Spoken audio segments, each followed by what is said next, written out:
Bonjour à tous et merci beaucoup de nous rejoindre sur Télévision Futur Média. On se retrouve comme tous les matins. Il est exactement 7h11. On est lundi 11 janvier 2016. Toujours difficile de se réveiller les lundis matins, mais nous sommes ensemble pour vous accompagner. On vous proposera beaucoup de choses pour bien vous réveiller ces lundis matins. On vous souhaite un très bon lundi, une très bonne semaine de travail. Comme tous les matins, l'information se réveille très tôt sur Télévision Futur Média. Nous retrouvons tout de suite la rédaction pour le premier journal de ce lundi 11 janvier. Des infos présentées tout de suite sous forme de bulletin par Fatih Dieng. Bonjour Fatih. Bonjour Pape Cher, bonjour également à vous chers téléspectateurs.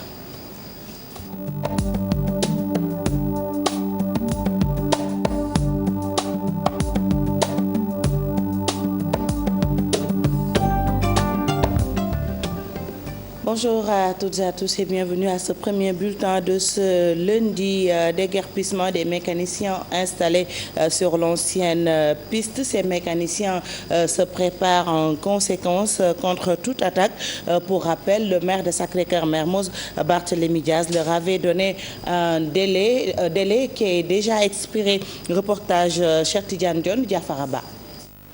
Ils attendent de pied ferme le maire Barthélémy Diaz et ses hommes. C'est suite à la menace de déguerpissement et les sommations brandies par l'édile de Mermoz-Sacré-Cœur pour récupérer l'espace qui abrite les garages des mécaniciens de l'ancienne piste. Nous, ce qu'on parle, on ne parle pas de Barthélémy, parce que Barthélémy, c'est un coup de pouce pour nous. On parle avec Macky Sall, c'est lui le président de tous les Sénégalais. Il faut qu'il arrête Barthélémy avec ses menaces. Parce que nous, on est des jeunes comme lui. S'il veut nous menacer, on va lui menacer lui aussi. Mais nous ne sommes pas là pour se battre. Mais s'il vient nous trouver ici dans ce terrain, il va voir de quel bois on se chauffe. On est des hommes comme lui. Ces ouvriers ne comptent pas bouger d'un iota parce que simplement ils ne savent pas où aller. Nous encadrons ces jeunes ouvriers à apprendre le métier de mécanicien. Au Sénégal, nombreux sont ceux qui ont traversé la Méditerranée pour aller à la recherche d'un Eldorado. Aujourd'hui, dans notre pays, on a constaté que les lutteurs et les danseurs bénéficient du soutien des autorités. Et pourquoi pas nous? Nous transmettons notre savoir-faire à ces jeunes. Les occupants de l'ancienne piste estiment que cette décision du maire de Mermoz n'est pas du tout fondée.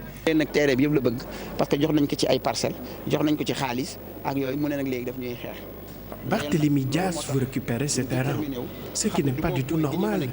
Il est engagé dans un business. Nous sommes au courant de tout. Ce n'est pas au maire de nous déguerpir.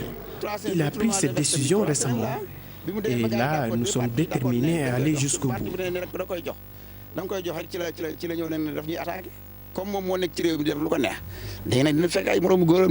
Aujourd'hui, 1046 ouvriers des 82 garages actifs dans cet espace qui s'étend sur 2 hectares. Ces ouvriers ne dorment que dans le soleil. Cheikh Tidiane Dione, merci. Baisse du prix du carburant à la pompe. Le litre du gasoil fixé à 400 francs. C'est ce que réclame le syndicat démocratique des chauffeurs du Sénégal affilié à la CDTS dans une déclaration faite dimanche à la gare des Beaux-Maraîchers. Son secrétaire général soutient que le syndicat peut bel et bien aller en grève pour la solution de leurs revendications. Il est interrogé par Mambiram Diouf Diafaraba. bi passé constaté nañ ne baril bi mi ngi $32 kon litre carburant bi war na mën a àgg ci 400 francs wala gën a suufe di. Nous avons constaté que le prix du baril du pétrole est actuellement à $32. Donc le litre du gasoil peut coûter au maximum 400 francs. Présentement, ça coûte 690 francs. Nous allons déposer une plateforme revendicative et n'excluons pas d'aller en grève. Mais il faut que les syndicats fassent bloc. Ça nous arrangerait beaucoup qu'on diminue le prix du carburant. Dinañu mën a faire face ak ñi nga xam ne ñoom la ñu war a jàkkaarloo muy ñi nga xam ne ñoo war a wàññi car. À Mbour, le transport interurbain assuré par charretiers et conducteurs de taxis clandestins, notamment appelés taxis clando. Conséquence, une concurrence déloyale est notée. Cheikh Tidiane Dione et Younous Diatta se sont rendus sur la Petite Côte. Regardez. À Mbour, taxi clando et charrette ornent le décor des principales artères de la capitale de la Petite Côte. Nous sommes sur le tronçon Grand-Bourg-Marché.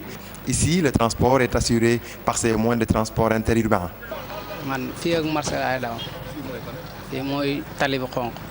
Je fais la navette Grand-Bourg-Marché. Chaque jour, je travaille de 8h à 14h et je gagne entre 7 000, 6 000 et même 3 000 francs parfois.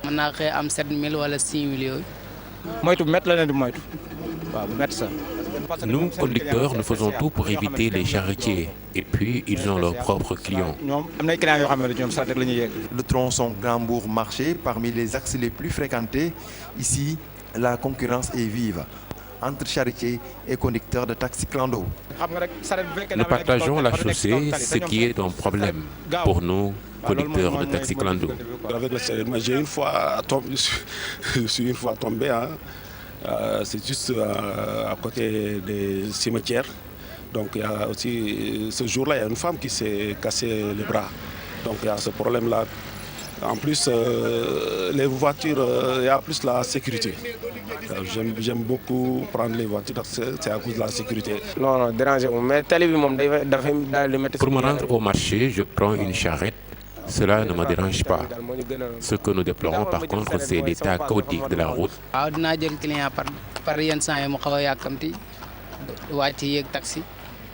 Il nous arrive parfois d'avoir des clients qui, très pressés, finissent par prendre les clandos.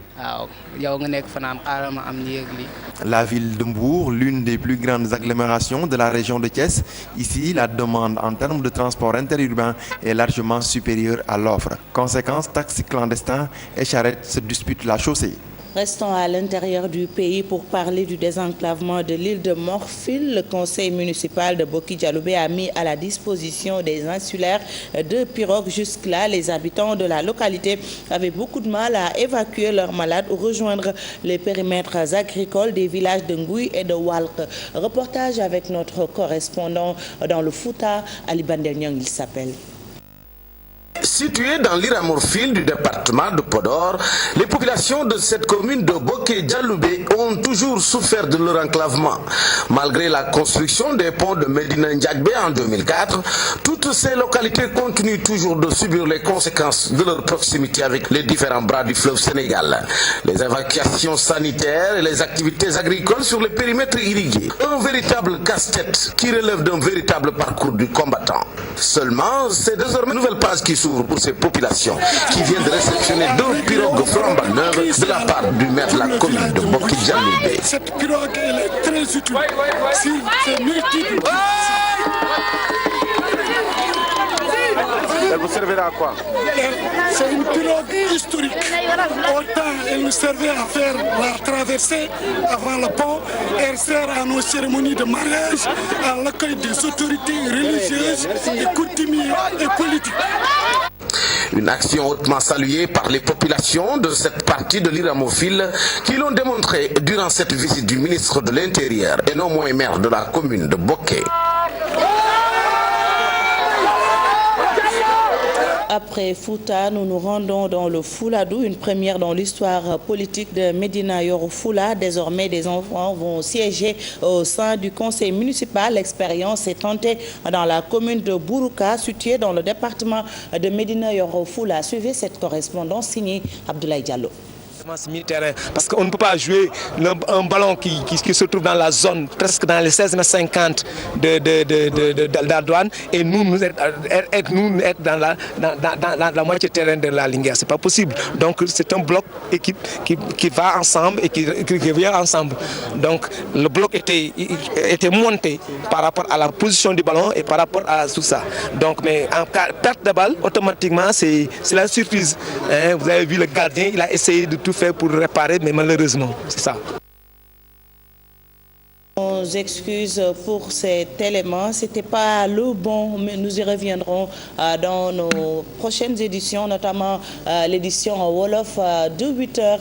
Merci de nous avoir suivis. Rendez-vous justement à 8h pour l'édition en Wolof. Restez avec nous.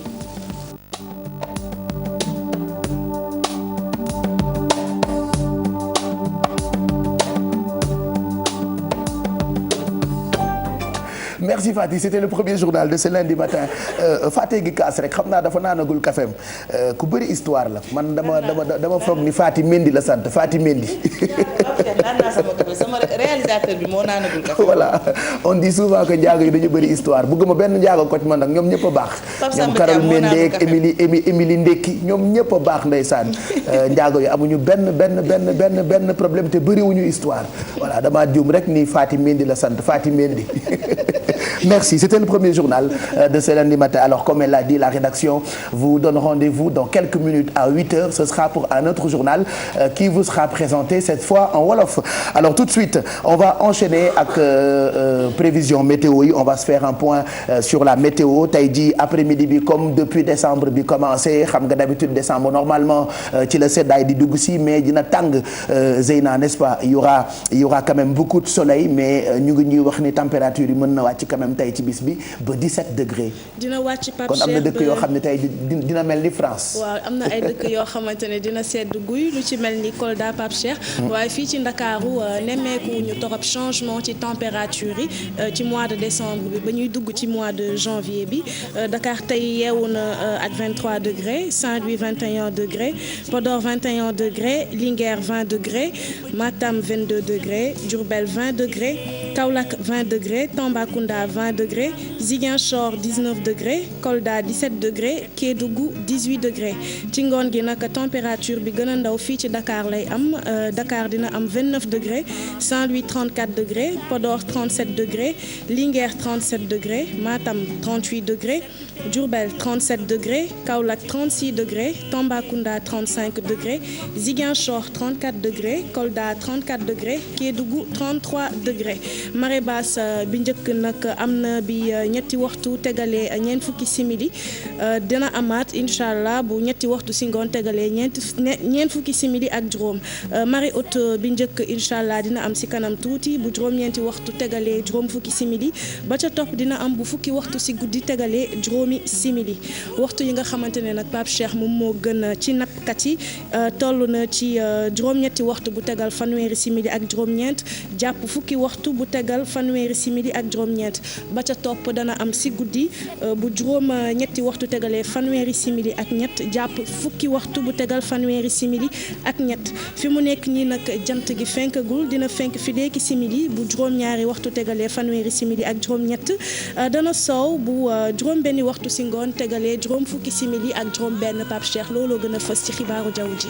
jërëjëf ñu ngi àndaat ak yow fii léegi ay minutes ci li nga xam ne ni moo jëm ci horoscope bi merci on s'est fait un petit point sur la météo mbokk yi mbaa jàmm ngeen fanaane ñu ngi leen di ñaanal bëccëg bu neex semaine bu neex tey la lundi dafay compliqué toujours pour nga yeewu lundi mais bon sant yàlla ba télévision Futur Média daf leen di gunge bu dee génn ngeen seen kër am leen habitude itam di déglu yeewu leen en mode FM ci rajo bi mën ngeen ñoo jàpp ci fréquence bi di 99.4 ñu jàll ci yéen kaay yeeg seen i xët laata Mamadou Mouhamed Ndiaye di yeeg si di ko xóotal ci revue de presse bi Fatou Dieng lañ ci àndal l'observateur la ñu koy njëkkee xëyee na tey ak ki nga xamante ni moo di président de la République bu Sénégal lu jëm ci li ñuy waxtaanee daanaka léegi mu def ñaar ñetti ba ñeenti weer mais saa yu ñu xëyee mooy nekk li gën a fees ci wàllu actualité jëm ci référendum wala wàññi teg mandat wu président wu Sénégal jëm ci 5 ans alors ñu ngi lire ci français ci xëtu l'observateur tey ci bis bi la fronde gagne le maquis. ku nekk ak sa gis-gis ci ñi bokk ak président de la République du parti waa nguur gi lañ leen di wax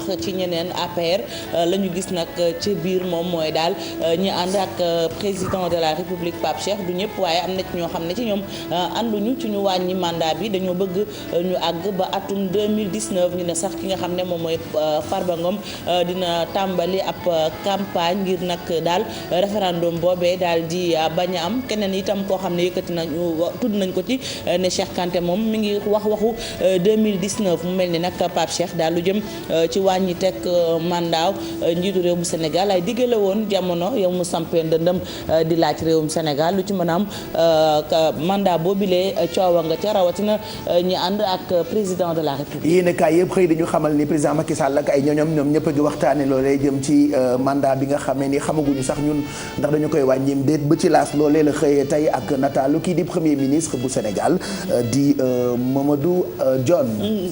le premier ministre mooy Mahammed Boun Abdallah Dionne nag ñu ne à l'offensive lu ci mën a am moom it wax na ci ñi nga xamante ne si ñoom ñoo bokk ak ñoom nguur gi, wax na itam ci ñi nga xamante ne si ñoom ñoo nekk ci parti bi, waaye itam wax na ci lu jëm ci mandat boobu léegi wàññite gi ak lu ci mën a am. kon Pape Cheikh mu mel ni yéenekaay bi di L'As itam dafa xëy feerlu L'Observateur wax ba tey ci président Macky Sall ak nguuram. moo taxit professeur Babacar Gueye mu ngi ñuy xamal ci xëtu yéenekaay bi di Grand Place ni Macky bu wàññiwul dina am guérilla.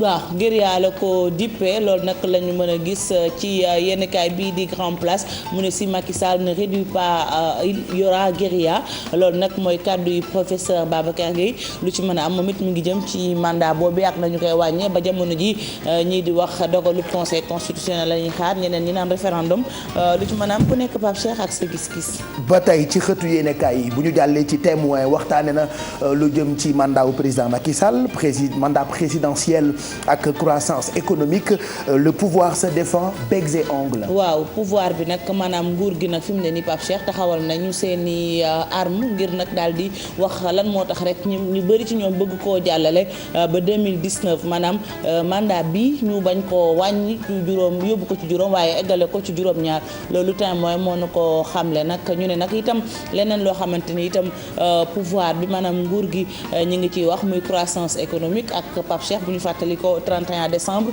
njiitu réew bu Sénégal joxe woon na ab lim mu ne nag 6,4% la woon ñu bëri ngàññoon ko ñoom nguur gi ñu ngi défendre loolu ñu joxe woon ci ab lim muy chiffre boo xamante ne juróon na coow loolu li témoin moo ko xëy xamal. lenn ci li ñu yéenekaay bi di L'Observateur xamal yéenekaay bi di réew mi xëy def ci xëtam ni kii di docteur Cheikh Kanté mu ngi joxe rendez-vous fii léegi 2019 la joxe rendez-vous moom docteur Cheikh Kanté di directeur général port autonome bu Ndakaaru moom it mi ngi bokk ci APR nekk ci farandooy président de la République moom fi mu ne nii moom it mi ngi am yéene rek ñu amal jongante palub njiitu réew fii ak atum 2019 maanaam mandat bi ñu bëgg a yóbbu ci juróom dafa mel ni Pape Cheikh moom juróom-ñaari la mise.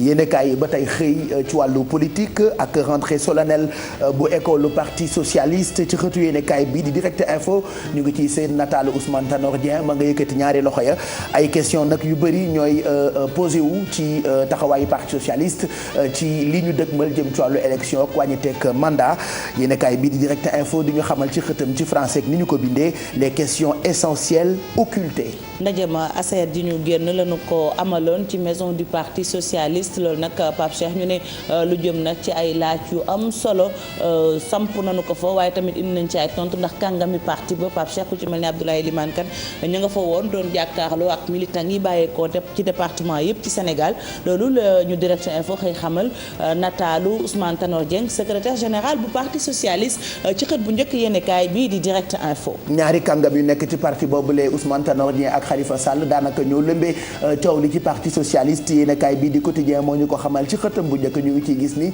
bëri na ci ay militants yu nekk parti socialiste ñu ngi réclamer candidature bu Khalifa Sall. ñoom ñaar ni nga ko waxee kàngam yooyu la tax ñu lëmbee parti ba Khalifa Sall maire bu Ndakaaru moom it fës lool ci parti bi yenn ci ay militants am Pape Cheikh ñoom ñoo bëgg rek wala yenn ci militant wu parti bi ñoom ñoo bëgg mu nekk candidat ñu ne nag Sall équation pour Tanor bu ñu xoolee rek Ousmane Tanor Dieng wala sax parti socialiste dañoo bokk ci allié APR rawatina président de la République. ba tey ci politique yi kii ñu gëjoon gis di wuyoo turu Pape Diouf génn na moo tax populaire di ñu xamal ni Pape Diouf sort de sa réserve. wax ci réew mi wax ci tolluwaayu parti bi wax itam ci seen diggante ak ñenu seqal wax itam ci loo xamante ne si seen allié ñu ngi ko seq ak moom la mu wax rek moom mooy Pape Diouf daal li des ci parti bi ci réew mi jarul yenn coow li leneen yu mu wax itam nee na nekkuñu ci APR mi nga xam ne mooy seen principal allié nekkuñu itam ci yeneen mbootaay la mu wax rek buñ ko bëggee xam da ngeen dem yër yéenekaay bi di Le Populaire. yéenekaay bi di évidence ci xëtam daf ñu yóbbu ci jaww ji ak coow la ca Sénégal Airlines.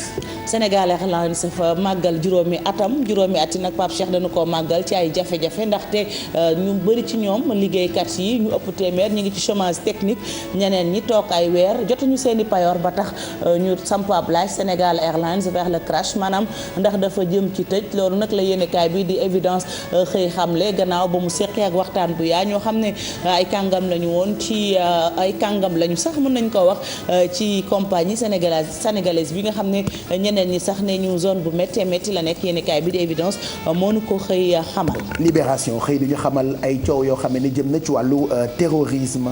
La yéenekaay bi di Libération xëyee ak Cheikh Alassane Sène mi ñu ne dañu ko renvoyer devant la chambre criminelle moom nag lu jëm ci wàllum terrorisme ak yeneen yooyu la ñu koy tuumaal moom Cheikh Alassane Sène.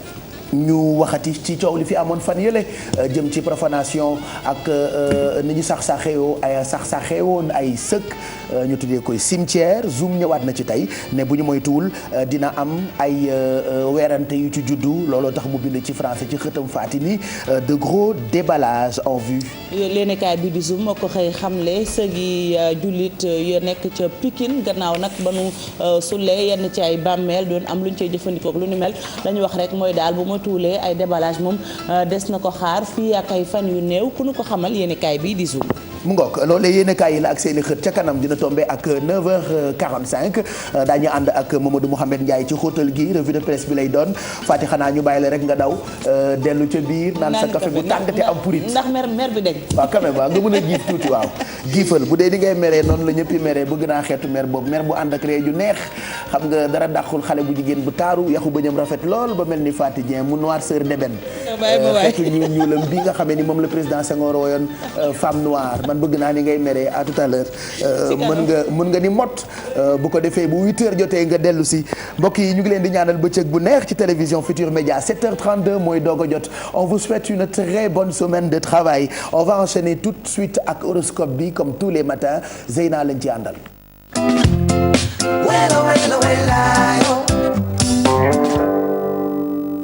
Ndeye Seynabou sa bàkk jib nga commencé ak bélier. waaw Pape Cheikh bàkk ba jib na lu ñuy def rek mooy tàmbali horoscope bi nuyu téléspectateurs yi ñuy seetaan tey nag di lundi 11 janvier 2016 bélier yi nag ñu ngi leen di wax ne réussite sociale mel na ni loo xamante ne nekk na seen préoccupation mu mel ni nag ñoom bu ñu sañoon parvenir si rapidement waaye est-ce que seeni ay projet tenir nañu la route question boobu la ñu war a posé wu te nañu jël nag le temps qu'il faut. Taureau yi ñoom depuis quelques jours ñu ngi am envie entreprendre élargir seeni ay horizons su fekkee ne nag am nañ tous les atouts en main nañu assuré wu d'abord que nag am nañ atouts yooyu yëpp en main suñ ko amee daal mun nañ persévérer ba keroog ñuy réussir. Gémeaux yi ñoom tey xaalis ak vie sexuelle nekk na seeni ay préoccupations waaye loolu waru leen empêcher ñu avancer ci seen vie quitte à se déplacer le plus souvent bu fekkee ne tamit gis nañ ne xalaat yooyu kat ñu ngi leen di sonal nañu jéem a génn def tuuti sport ndax dina leen calmer. après Gémeaux yi damay ñëw ci cancer yi ñoom jamono yi nag seen partenaire wala seeni ay collaborateurs ñu ngi leen di solliciter bu baax a baax instant bi nag comme bàyyee nañ leen nopp bàyyi leen xel c'est le moment ñu discuter gestion ak finance balaa ñuy gën a avancer. Lion yi ñoom question bi ñuy posé wu tey mooy naka la ñuy trouver une juste mesure entre temps bi nga xamante ne moom la ñuy passer ak seen partenaire ak temps bi nga xamante ne moom la ñuy consacrer seen liggéey loolu mooy question bi ñuy posé wu ñu leen di wax nag jamono ji li war a doon seen priorité mooy seen liggéey kon nañu ci bàyyi xel. Vierge yi ñoom pouvoir de création amour ak loisir tey looloo nekk seen priorité waaye les vicissitudes du quotidien mi ngi leen di rappeler à l'ordre am na ay mbir yu bare yoo xamante ne war nañ ko def balaa ñoo xalaat seen bakkan. Balance yi ñoom fan yi nag ñu ngi bëgg des seen kër waxtaan jouer fo ak seeni ay doom su fekkee ne amuñu ay doom nag dafa mel ni seen partenaire moom la ñuy bëgg toog waxtaan ak moom fo ak moom mais à des jeux plus coquins. Scorpion même bu fekkee ne jamono ji am ngeen ay soucis familiaux contacts yi ak rencontres professionnelles yi ñoom ñoo nekk seen priorité na ngeen def la part des choses nag problème yi nga xamante ne moom ngeen am di ko dund seen biir kër warul tax daal ngeen bañ a mener à bien seeni ay activités professionnelles. Sagittaire yi yéen tey bu fekkee ne da ngeen am envie wax convaincre wala oser parler de ce qui vous tient à cœur tey jii daal dafa mel ni loolu ngeen am envie def de plus nag yéen a ngi am la bougeotte alors c'est bien déplacez-vous le plus souvent possible déplacez-vous tant que c'est nécessaire. Capricorne yi bu fekkee ne tey jii yéen da ngeen bëgg a mettre en avant seeni ay activités wala faire valoir seeni ay qualité di ngeen ci gagner en crédibilité et en estime waaye nag foog ngeen wóolu seen bopp pour mën a am estime boobu faites-vous confiance.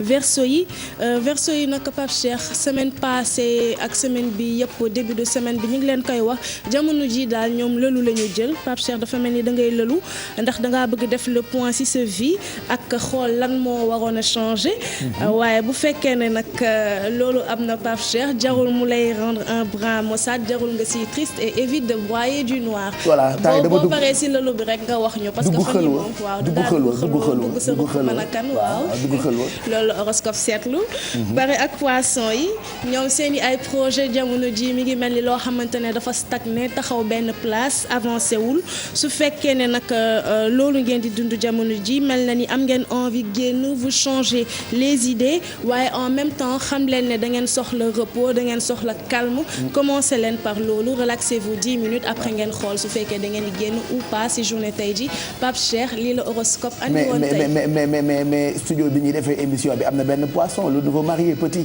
ah ouais c'est vrai petit c'est un poisson horoscope nee na mu noppalu. parce que ñoom bi mu marié ak léegi noppaluwul quand même. waaw na noppalu nag xam nga effort daal di ko commencé yooyu damp ko. yaa ko moom bu dee danga ko bokk ak keneen nga wax ma. donc ko kenn arrêté faut qu'il se repose quand même. il faut qu'il se repose c'est vrai que souvent horoscope mel ni seetkat yenn saa yu mu wax loo xamante ni bu fekkee da nga nekk signe bi dafay nekk lu réel quoi. par exemple ce qu'il a dit chez les Verseaux voilà moi je suis casanier depuis un moment dama mel ni kuy dugg xël. waaw loolu da la horoscope même ko Pape Cheikh waaye war ngaa gaaw génn nag ndax xalu baa ngi bëgg yàgg. su ma génnee dëkk bi yëngu de. merci pour prévision astrale yi tey lundi 11 janvier 2016 waaye yow da nga yendu ak internautes yi on les appelle nous nos aminotes. exactement Pape Cheikh nos aminotes finalement tey on revient à la tradition du lundi d'habitude les lundis dañu doon laaj suñu aminotes yi naka la ñu passé seen week-end ñun tamit ñu raconter leen suñu week-end tey Pape Cheikh loolu la ñuy def dites-nous comment vous avez passé votre week-end Pape Cheikh si kanam tuuti bu si xajee en fin d'émission dinañ ñëw ak quelques commentaires. voilà ñu ngi xaar seen ay commentaires ci Facebook bi ci page officielle Facebook bu yeewu leen ñu jàll ci waxtu julli laataa ñu leen di jox taux de change beeg li ñu nas ak yéen wala li ñu nas pour yéen ci première partie yeewu leen bi waxtu julli la ñu koy njëkkee ñu ngi njëkkee ak subateel jullee mu ngi toll ci 6h23 ñu ngi julli tisbaar 13h18 takkusaan jullee mu ngi toll ci 16h32 timis jullee mu ngi toll ci 19h02 gée jullee mu ngi toll ci 20h09 fajar bi 6h23 la ñu koy julli tisbaar ñu ngi koy julli 1h18 takkusaan ñu ngi koy julli 4h32 gée timis ñu ngi koy julli 7h02 gée ñu ngi koy julli 20h maanaam 8h09 ci guddi alors dañ ciy profité ci carte postale bi won leen mosquée Hassan II bu Casablanca regardez daanaka bokk na ci mosquée yi nga xamante ni ñoo gën a mag ci àdduna ñu ngi ko def daanaka ci ndox mi alors suñu ay xarit ñoo ñu ko yónnee ñu bëgg ci duufal suñuy bët ci fajar gi rek xam nga nag ñun moom ay nabien lañu contrairement ak Bouba Ndour mi nga xamante ni fee lay dem nu mu tudd Maison Blanche lay préféré visiter mais nous ce matin on préfère plutôt visiter mosquée bi nekk ca Casablanca bu ngeen dematee Maroc n'hésitez surtout pas ngeen dem visiter ko parce que paraît-il ñun mosaguñu fa dem sax waaye bi ñu gisee vidéo yi ça nous a tellement plu qu'on a eu envie de partager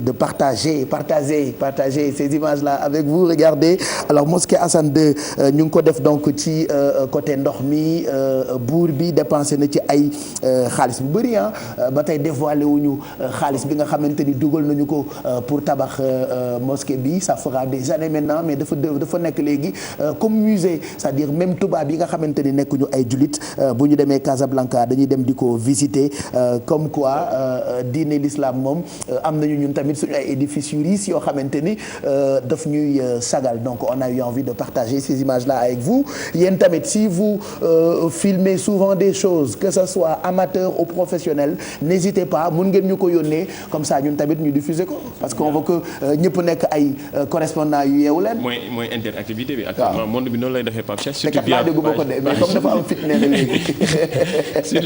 surtout léegi via. yaa am fit léegi ak semestre bu diis. non mais c'est grave El Gaz nuyoo gu ma ko ne waxu ko acca waxu ko cible mais commencé na quoi mais li nga wax am na solo nga di la ma ne la comme que léegi comme ni nga waxee interactivité la léegi monde bi ku nekk mën nga jël def sa comme ni nga mën na defal boppam ay vidéo envoyé ñu ko surtout ñu partagé ko comme ni nga waxee xëy suba am ay duufal suñu bët comme ni nga joxee exemple mosquée bi nekk fële ci Hassan II fële ca Maroc mu nekk mosquée mystère boobu nañ bi nekk ci mosquée bi mooy li mu nekk ci biir ndox dëgg la naan loolu moo tax demaguma fa mais dama seetaan ay reportage xool bu baax mosquée bi naan dañ leen ndax de yow mosu ko fa bëgg naa fa dem nag loolu yaa ngi nii léegi di ñaan pour non man mos naa fa dem quand même dem naa ba Fès fi ñu denc Cheikh Ahmed Tidiane Chérif waaw dem naa ba foofu mais bon c'est ça en tout cas loolu lañ leen bëggoon woon ñu jox leen waxtu mees yi ci jàngu yi ak suñu mbokku chrétien yi tey tam buñ ci noppee dinaa leen indaatal ay images yu yàgg jëm ci Pape Jean-Paul II bi muy visité Sénégal c'était en 1992 balaa ñu koy wone loolu image d'archive la ñu won leen waxtu julli yi ci jàngu yi cathédrale jullee mu ngi toll ci 7 heures bi 7 heures jotee am na benn messe dina amaat beneen messe tey ci ngoon bu 18h30 jotee Martyr de l'Ouganda am na messe ci fajar gi bi 6h30 jotee dina amaat messe tey ci ngoon bu 18h30 jotee église bu Saint-Joseph foofu dina am benn messe tey ci ngoon gi bu 18h30 jotee alors Pape Jean-Paul II mooy seul pape boo xamante ni mës na ñëw quand même Sénégal c'est vrai que Benoît moom xaar na nu ko waaye ñëwul. yàlla baax na xëy na dana ñëw. 1992 Pape Jean-Paul II bi mu ñëwee Sénégal. Tu étais enfant mais tu te rappelles de la chanson. Oui Pape Cheikh j'étais enfant j'avais 4-5 ans mais je me rappelle de la chanson parce que tous les dimanches jour du Seigneur dañ ko. man mën naa ko woy sax. man tam mën naa ko woy. ñu woy ko. ayca. Bienvenue Pape Jean-Paul II dans ce beau pays le Sénégal nous te recevons dans la joie. depuis longtemps. te kat man su ma naree daan damay xalagu su ma mënul woy dama ci dugal lu ma neex. man mi boo continué woon ma jëm ci yooyu dama boole ko ci man it ndax am na yu ma fàtte. voilà donc 1992 ci la Pape Jean-Paul II ñëwoon Sénégal li image d'archive yeewu leen la. tey on s'est dit on partage ces images là avec vous bis bi nga xamante ni ñëw nag ñaari fan après ci la dem visiter Gorée. Gorée nag ak koo mënti doon. fii la mbaxane bi naawee woon. yow wax nga dëgg mbaxane bi fii la naawoon porte aller sans retour. wax nga dëgg de je m'en rappelle waay. yow dëkk doo caat boo demee yaa ñu mag ñun ñëpp de. dama koy fàttaliku rek Pape Cheikh parce que ay moment la yoo xamante ne lay marqué. ak foulard bu bleu bi nga xamante ne dañ si imprimé woon. mais est-ce qu'on peut rester sur ces images tonton Max s'il te plaît. voilà foulard yu bleu yi ñëpp a ko amoon ñëpp a bëggoon am foulard yooyu ñëpp a bëggoon dem stade ba pour accueillir Pape bi. franchement période la boo xamante ne marqué na ma aussi si sama vie. après porte bi la ñu tuddee aller sans retour fii dafa bëri ngelaw de. waaw ci la mbaxane bi naawee woon Pape Jean-Paul II en tout cas ñu ngi ndokkeel suñu mbokku chrétien yëpp ndax fajar gi ñun yëpp la ñuy def donc lii ay image la ñuy fàttaliku ci visite Pape Jean-Paul II fii ci Sénégal c'était en 1992 mu demoon Gorée ndeysaan kii gardien wu Gorée bi on l'appelle le gardien du temple Joseph Ndiaye ndeysaan après quelques années lañ ci teg mu génn àddina mais da nga naan envie dem Gorée parce que moom ni ñu doon nettalee histoire Gorée dafa meloon ni moom esclave la woon ci jamono on dirait que du ko fekkee quoi ah oui da ko doon nettali bay jooy ki fa nekk léegi neexatul quoi safatul cafka bi ci nekkoon comme quoi lu nit tàmm rek mooy loolu xamu ñun dañu tàmmoon Joseph Ndiaye biir Gorée voilà on dit pas que le gars qui est là-bas je pense que c'est son fils ki fa nekk il paraît que doomam la mais cafka bi ñambaxtaan bi ci Joseph à l'époque boo daan visiter Gorée dafa mel ni lu manqué léegi quoi mais mu ngoog alors loolu image d'archive la woon 7h44 ñu jox leen taux de change bi très rapidement bu ñu ma ko mënee woon ci écran bi ñu jàllale ko ngeen mën a xam bu ngeen dee wecc ci CFA ci ñaata lay toll ak yeneen xaalis yu yeneen dëkk yi $1 mu ngi toll ci 600 virgule lii lan la 047 wala 847 tu me l'as écrit d'accord ok je cherche ça j'ai pas vu de toute façon gisuma ko mais bon mooy loolu ouais c'est là mu ngi nii merci beaucoup monsieur $1 mu ngi toll ci 600,847 francs CFA 1 euro mu ngi toll ci 655,957 francs CFA une livre sterling xaalisu Grande-Bretagne mu ngi toll ci 873,058 francs CFA un yuan chinois mu ngi toll ci 91,5576 léegi nag suñu CFA bi ni mu tuutee noonu dégg naa Nicolas Sarkozy moom nee na duñu mës a dindi CFA bi il n'est pas question que Afrique di am xaalisu boppam maa ngi koy lire tey ci Zoom ah Nicolas Sarkozy moom bangam na de xam nga luy bangam. bangam mooy fuuy. xam nañ ni bu baax ni ñun suñu. yow kenn laa digule Mireille Mathieu Mireille on t'a pas encore sonné hein mais j'ai lu ça aujourd'hui dans un journal tonton Mac est-ce que mën nga ma woon une bu Zoom voilà bu ngeen xoolee noonu ci une bi je vois que Nicolas Sarkozy nee na pas question pour que Afrique di am monnaie commune am. maintenant ils sont conscients. waaw xam nañ ni ñun suñu développement ñun il faut ñu am suñu monnaie bopp. ñu mën a demal suñu bopp. te ñun xam nañ ni bu ñu demalee suñu bopp du leen arrangé ñoom. xam nga loolu tax ne ils vont faire tous les moyens pour bloquer Afrique ñu bañ a am suñu monnaie. parce que suñu ay borom xam-xam jóg nañu quand même. suñu ay économistes pour ñu jéem a xool naka la ñu amee suñu monnaie bopp. on en a parlé il y a une semaine ci émission bi def nañ ci débat que CFA bi ñu am ba tey ñoom tubaab bi ñoom ñuy décider ci suñu xaalis. donc affaire bi nu mu tudd colonisation ba tey mu ngi exister surtout ci wàllu koom. waaw surtout ci wàllu su koom Pape Cheikh colonisation la néocoloniale parce que mënuñu indépendant. tant que amuñu suñu monnaie bopp comme ni ñu koy waxee suñu économie si il faut ñu jot ci suñu président tamit suñu autorités yi mën a taxaw teg lu nga xamante ne Afrique vraiment mën nañu am suñu monnaie bopp te loolu dinañ permettre ñu gën a suñu développement gën a yomb. alors bu ngeen bëggee comprendre lan la Nicolas Sarkozy wax moom moo nekkoon président wu France ñoom ñi jàppee ay dof si j'ose dire ça mën ngeen lire article boobu gis naa ko tey ci yéenekaay bi di Zoom alors monnaie commune africaine pas question pour Nicolas Sarkozy et à chaque fois que j'entends parler argent avec ces personnes qui sont dans ces pays puissants damay xalaat am na benn woy boo xamante ni El Hadj Ndiaye Siggi woyoon na ko jëm ci bor yi nga xamante ni dëkk yu pauvres yi amel nañu ko dëkk yu riches yi alors il y a toujours eu débat jëm ci dette yooyu noonu et j'ai bien aimé paroles yi nga xamante ni ñoom ñoo nekk ci woy bi ñun dundatuñu néew ju doole yi la ñu xoj voilà politique bi ñu tëral ba dëkk yu pauvres yi di am ay bor dafay wane ni ñoom ñu ngi ñuy nooteel ba tey en tout cas c'est des paroles yoo xamante ni boo ko dégloo après di nga xam naka ngay xeexee bu dee am nga possibilité pour que dette yeeg bor yi nga xamante ni dëkk yu riches yi ñu ngi koy amal pays pauvres yi comme Sénégal ñu ngi koy amal dëkk yu riches yi ñu ko mën a wàññi quoi. oui parce que dañuy nekk bor yi nga xam ne duñ ko mës a fay. dañuy jékki-jékki rek ñu ne ñu baal nañ leen mais baal boobu noonu turu baal la rek. dafa am ay affaire turu baal rek parce que li ñuy jël ci ñun moo ëpp. mun nañ nekk suñu géej gi. dañuy ruube ci suuf. tubaab bi ñoo mën a ruube nag. noonu dañ naan la baal nañ la yow ma amee la dara nga ne ma non baal naa ko fekk. li ay ruubekat la ñu yoo xamee ne Amadou Ban Ndiaye alors je pense qu'on est en train d'écouter la chanson là on peut même mettre la vidéo pour ñu déglu ko ñun dundatuñu néew ju doole yi la ñu xoj alors politique la boo xamante ni neexuñu parce que dafay tax ñu gën di dellu ginnaaw et on a envie li ñu doon wax avant 2000 yéen a ngi fàttaliku daan nañu wax naan l'an 2000 Sénégal Dakar sera comme Paris mais nous sommes en 2016 jusqu'à présent Dakar est comme Mbadakhoune je critique pas Mbadakhoune mais bon on n'est pas bien développé quand même ça il faut le dire je pense par idéologie voilà on parlait par idéologie Dakar sera comme Paris parce que li xew Paris mooy xew fii li xew Paris mën nañ ko yëg ñun fii mais ci côté mentalité aussi mais dañu bëgg développement mais ci côté développement ñun doon vraiment Dakar mais doon ko voilà dañu bëgg ay oto yoo xamante ni boo ci duggee rek mu demal boppam surtout ñu defaree ko Afrique oui surtout loo xamante ni fii lay jógee quoi vraiment bu fekkee am na dëkk yi koy commencé mi ngi mel ni Ghana Nigéria ñi ngi commencé defal seen bopp quoi mais nag ñun toujours à chaque fois Pape Cheikh suñu développement ñun la chaque bien commence par soi-même fii lañ koy commencé ba pare ayca kon ñu may leen woy bi El Hadj Ndiaye Siggi moom moo ko woy ñu ngi jéggalu itam ci qualité bi puisqu'on parlait de dette et de com on s'est dit que mën nañ leen tegal woy bi comme ça ngeen féexal ci seen xol ci fajar gi on vous souhaite une très bonne journée écoutez ñun dundatuñu ndax néew ju doole yi la ñu xoj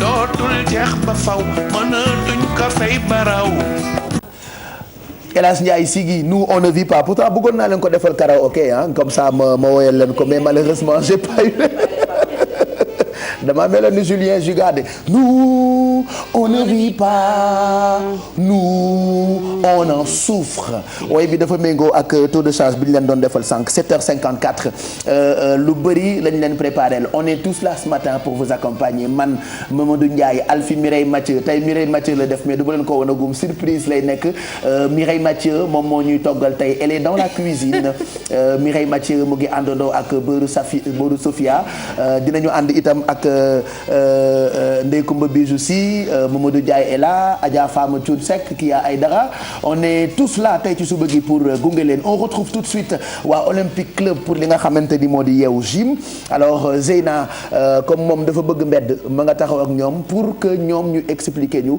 yan exercice mooy baax quand même pour noddanti suñu ay noor à lundi matin c'est parti pour yeewu gym.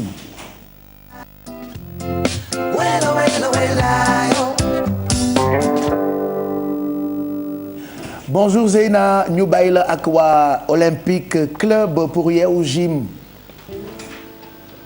comme tous les lundis ak mardi xam ngeen ne nag ci biir yeewu gym Olympique Club lañ ciy àndal alors ñoom ñu ngi waajal un événement bu rëy ça sera au mois de février le Jungle Run lañ koy woowee moo tax tout le mois de janvier ak février bi yëpp lu ñuy def mooy préparer leen à cet événement parce que dafa soxla intensité dafa soxla force dafa soxla vivacité li mu laaj a bëre moo tax coach Mass ñëw na pour préparer si leen papa maman nag toog leen ndax gëm naa ne bii moom du pour yéen coach nagam. ñoo ngi sant bu baax a baax soxna Zeyna. yéen a ngi ci jàmm. waaw ñoo ngi koy waajal ndànk-ndànk.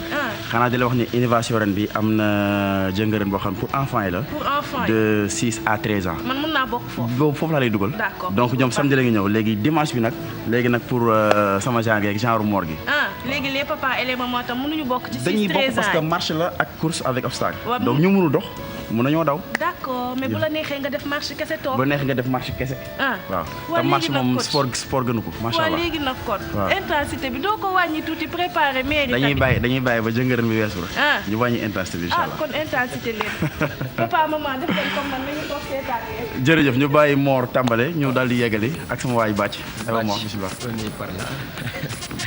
Ok, comme l'a si bien dit Mass, on est en pleine préparation pour le Jungle Run. La torsion du buste, intérieur, extérieur, allonger le bras droit vers le plafond. Ensuite, le bras gauche.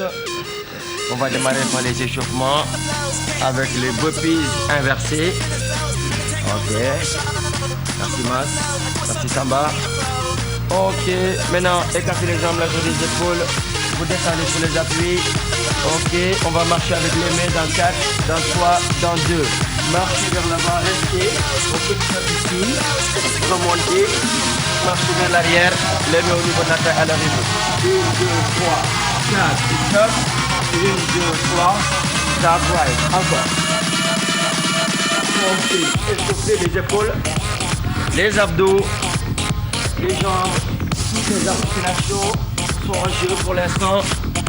Encore une dernière fois. Ok, restez là. Inspirez, expirez. Ok, réduisez maintenant l'écart, courez sur place. On a averti tous les groupes musculaires avec le burpees inversé. Montez les talons un peu plus haut. Visez les fessiers avec les talons. Maintenant, placez vos genoux. Montez en puissance. Qui dit Jungle Run dit travail de saut, d'esquive, de renforcement et de grimper. Encore grimper. 4, 3, 2. Ok, soufflez. Je vais donner la place à Samba. Donc pour le travail des fentes dynamiques, travail de proprioception et de coordination. Ok, maintenant on garde l'intensité. On va monter un peu en fréquence avec des fentes en dynamique, ok? Les talons à l'extérieur des épaules et vous gardez la poitrine fière. On va commencer avec la jambe droite. On marche en avant et la jambe gauche devant, ok? Allez, on marche. 4, 3, 2, 1, devant. Vous posez les mains sous la taille. Vous gardez la poitrine fière et vous cherchez loin. Ok, encore 4. Yeah. Encore 3. Maintenant, on se prépare. On va passer la butée supérieure. Ok. Cette fois-ci, c'est la dernière. Allez, on enchaîne un peu plus grand. Droite-gauche. Vous gardez la poitrine fière. Vous serrez la poitrine. Et vous serrez les poignets. Encore un peu plus haut. On se prépare pour le niveau 3. Encore 3, 2, allez, on cherche loin. Go. Ok, enchaînez directement. Si vous êtes sur le poids, ou bien si vous n'êtes pas à l'aise avec ce mouvement, mais restez sous les options. Encore 4. Yeah. Encore 3 pour terminer. Cette fois-ci, ça à l'arrière. Allez, on fait la pause. Allez, on enchaîne directement avec Mars. Allez, le dernier, on n'a pas assez de temps. Le dernier, absolument, squat jump. D'accord? On va dessiner un carré des squats. Regardez ici. À gauche, devant, à droite et derrière. D'accord? Allez, c'est le dernier exercice pour ce matin. Notez bien. Chez vous, continuez ça. Faites ça 10 minutes. Allez, rapidement. C'est la dernière ligne droite. Dans 3, dans 2, dans 1. Allez, c'est parti. 3 et 4. Allez, on penche. Devant, côté et derrière. Même chose. Côté, devant, côté, derrière. Encore 4. Allez, on penche. On penche. Amorcez. Amorcez, les gars. 2. Encore une fois. Alors, ça va se passer exactement comme ça. 2024. Croisez rapidement, baissez. Détaché. yow teel na ko ñëpp koy waajal boo xam waa Thiès waa Kébémer sama dëkk waa Tivaouane lañ gis Abdou Khadre mooy jiite mbooloo ma kon jeex na ñu joxante rendez-vous suba incha allah comme tey on est passé le temps ñu def bu bref rek. Alors, ba suba ñu yeggale. ça sera plus intense ou moins intense? Ce sera une continuité. dañuy continuer ci même chose. même ci lancé bi waaye incha allah. Kon on peut s'attendre à ce que ça soit plus élevé, plus soutenu. waaw di jox ni sunu tante ak sunu papa yooyu. nañ garder option bi nañ dox rek. nañ dox. ñoom moom dox dara gën a. dox bi sur ñaata kilomètres la ci jàngal ren bi? kii bi ci jàngal bi donc 8 kilomètres la. 8 kilomètres de waaw marche. 5 à 8 kilomètres de marche waaw. ba tey benn. nga jël sa temps jël sa course doxantu ndànk. waaw di jéggi ay pneu ndànk jéggi ay escalier. Sinon définir un peu le trajet de Displaza.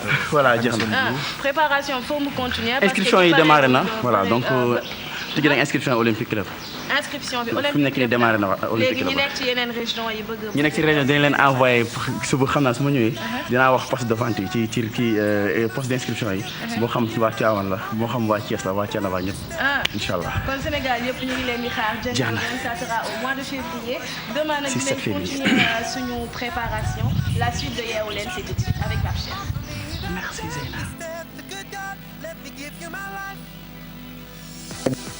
Ça peut apporter beaucoup de bien donc ñu ngi gërëm bu baax waa Olympique Club inscription yi commencé na n'hésitez surtout pas ngeen dem fa bu fekkee bëgg ngeen defar seen yaram parce que sport ak lekk bu baax comme Alfie el dit moo gën a baax ci mën a aar suñu bopp pour mën a am wérgu yaram bu gën a am solo 8h02 mooy doog a jot ñu bàyyi leen ak Faty Dieng lu neex di mu jukkil leen xibaaru suba gi.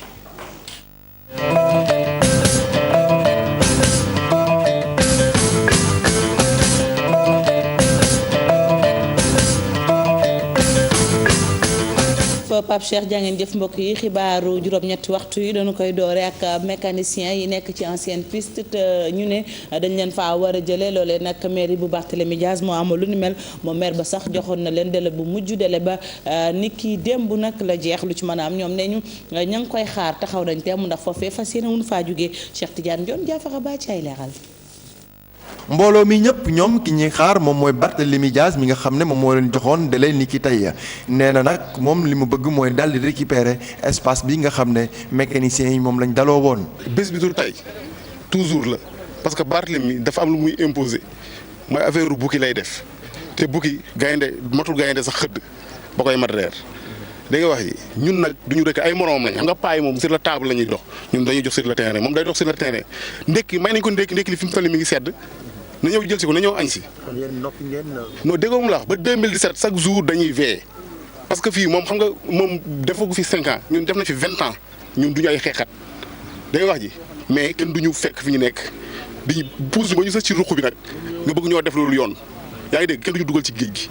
ouvrier yi ne ñoom duñ fi jóge benn yoon ndax amuñu feneen fu ñu jëm. booy yi dugguñu géej demuñu fenn dañoo ñëw fii di jàng seen métier ca ñoo ngi koy man di réparer oto yi ci dëkk bi waaw nga tourné nga leen fiy jëlee sànni leen ci àll ba xaalis bi mu am dama koy jox mbër yi dama koy jox footballkat yi dama koy jox ñiy foog ñiy fecc ak ñiy danse ñun ñuy taxawaal ah booy yi mën nañ nekk ay ambulance suba koo ci jox 10 000 francs mu dem ci chinois jënd bagage taxaw ci mbedd mi ca nag buñ tasee fii noonu la ñuy mujjee ñun mag ñi nag ñu noppalu ji parce que ñu retraité nañ bu yàgg dañ leen di encadré rek suñu métier lañuy bañ mu rëcc. ñi nga xam ne nag ñoom ñooy occupé ancienne piste bi ñoom jàpp ne Barthélémy Dias li muy wax tegu ko fenn. léegi nag terrain bi yëpp la bëgg parce que jox nañ ko ci ay parcelles jox nañ ko ci xaalis ak yooyu mu ne nag léegi daf ñuy xeex léegi nag loolu moo tax ñu déterminé wu xam ne du moom mooy ki ñu mën a génne fii du moom mooy ki ñu war a génne te moom sax moo warul wax ci terrain bi parce que yàgg nañ fi te mu see dugal làmmiñam 3 semaines retournement de veste bi 3 semaines la bi mu demee ba gars yi d' accord 2 parties d' accord ne dañ koy jox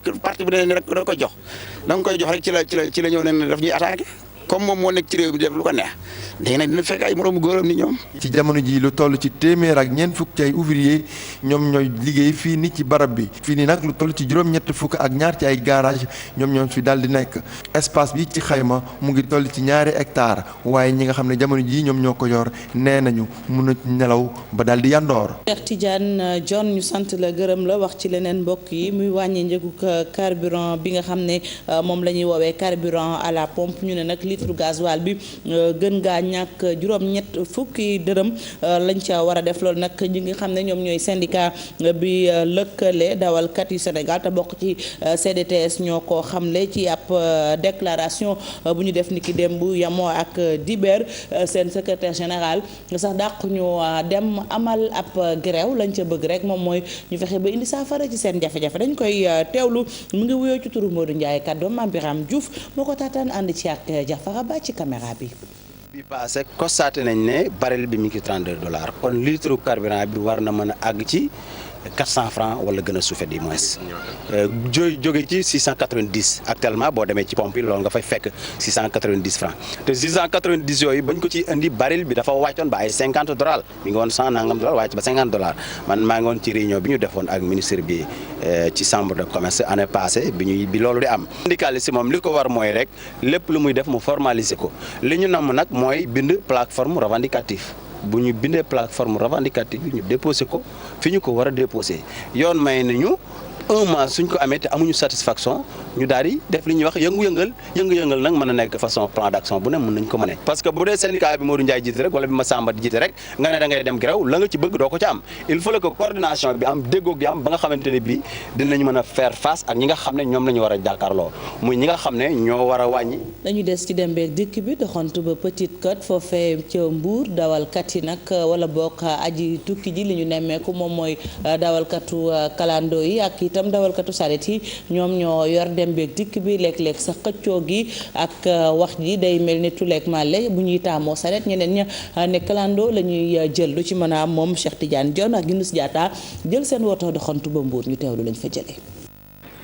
ay taxi clando ak ay charrette daanaka ñoom ñoo orné décor bi nga xam ne moom moo nekk fii nii ci Mbour foo dem daanaka di nga leen gis ñu ngi nekk fii nag ci tronçon bu Grand Mbour ak mu marché fii lépp lu jëm ci wàllum dem bi ak dikk bi ñii di ñaari xeetu transport interurbain yi ñoom ñoo ko yor. man fii ak marché laay daw fii mooy tali bi xonq par jour sans départ ak su ma xëyee ni daal ba ay 2 heures ak yooyu laay wàcc. ba subaat yi mën naa xëy am 7000 wala 6000 yooyu. moytu bu métti la leen di moytu waaw bu métti sax parce que ñoom seen client c'est spécial am na ñoo xam ne kenn mu leen dugg la oto c'est spécial parce que ñoom am na ay clients yoo xam ne ñoom sax rek la ñuy yegg. ci garage bi nag am nay charrette ak ay oto yoo xam ne ñoo fi bàyyeekoo daal di wutali marché daanaka mun nañ ne moom mooy yoon bi nga xam ne bëri nay client lool ba tax lii di wàllum concurrence daanaka mun nañ ne am na fa si diggante ñii di charretier yi ak conducteur de taxi clando yi. xam nga rek charrette bu fekkee dafa nekk ci kaw tali oto nekk ci kaw tali te ñoom charrette gaawul waaw loolu mooy difficulté bi quoi. si concurrence bee ngi fi mais comme ni mu la ko waxee aussi population bi nit dañoo bari fii Mbour. te am na ñoo xam ne ne clando kese la ñuy jël comme sama genre yi am na ñoo xam ne nag moom charrette moo leen gënal donc concurrence bi ngi fi mais pas tellement feeñul noonu ñu ngi ku si nekk mi ngi jot daal wërsëgam. non dérangé moom mais télé bi moom dafay daal di métti suñu yaram yi quoi waaw pour ñu defaraatal ñu télé bi daal moo ñu gënaloon quoi. li taxoon ma jël charrette mooy sama passe dafa matul moo tax. waaw dinaa jël client par yenn saa yi mu xaw a yàkkamti wàcc yéeg taxi waaw.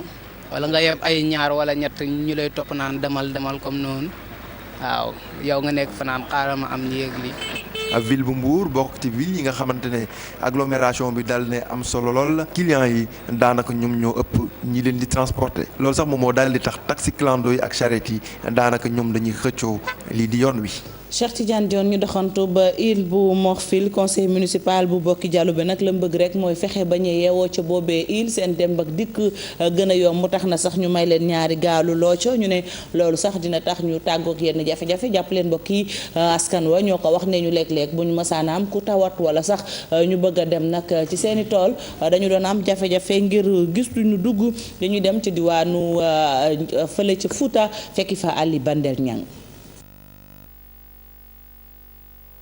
jege gu ñu jege yenn ci bras du fleuve Sénégal yi tax na ba île à Morphil dem ak dikk ba doon loo xamante ni lu jafe la donte nguurub Sénégal jot naa tabax pont ba ca Madina Ndiadbé waaye ba léegi yenn déplacement yu mel ni évacuation sanitaire wala sax dem ba ca toolu ceeb ya doon na ba léegi ab gàllankoor dañu ci gën a bëri dañuy xuus wala fay ci ndox mi ngir yegg ci seen bërëbu jëmukaay tey nag yaakaar bu rëy judd na ndaxte askan wi dàlloon nañu ñaari gaal yi nga xamante ni jaraafu commune bu Bokki Dialoubé moo leen ko jagleel.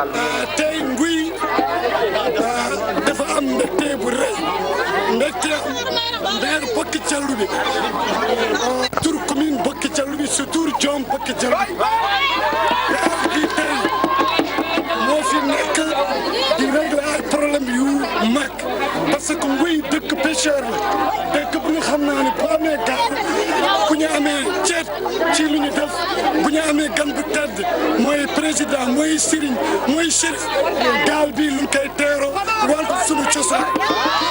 di ab jéego bi nga xamante ni nag askan wi rafetlu nañ ko lool nde wone nañ ko ci mobilisation bi takku biñ doon teeru Abdoulaye Daouda Diallo bi ñëwoon kon ci boppam jébbal ñaari gaal yooyu nga xamante ni teg nañ ko ci tefes bu Nguy ak bu Walla.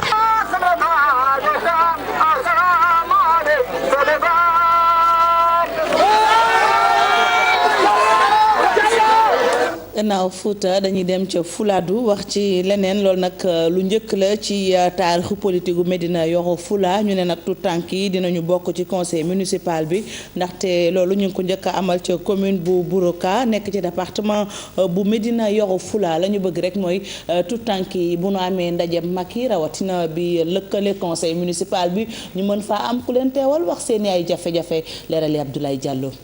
Kolda dafa di ab diwaan fu àq ak yelleefu gone yi doon li askan wi ñàkk a fay daal ngir yooyu àq ak yelleefu gone bokk ci lu itteel mag ñi gox yu bare yu diwaanu Kolda dañoo taxawal seeni biir ab conseil municipal des enfants maanaam ab kuréel bu ëmb ay gone te mu mën a tax yooyu gone bokk ci réunion bi seen mairie gox di amal li ni mel moo xew ca Buruko di gox wu lakk lool te bokk ci département bu Médina Yoro Fula. maire bi moo ñëwee moo gën a xale yi bokk si mag yi lu ñuy def ci biir commune donc moom moo jël engagement ak conseil yu mag yi ne dañuy nekk ñoom commune boo xamante ne dañu bëgg xale donc une commune amie des enfants moo tax tey ñu ñëw fii pour mettre en place le conseil municipal des enfants.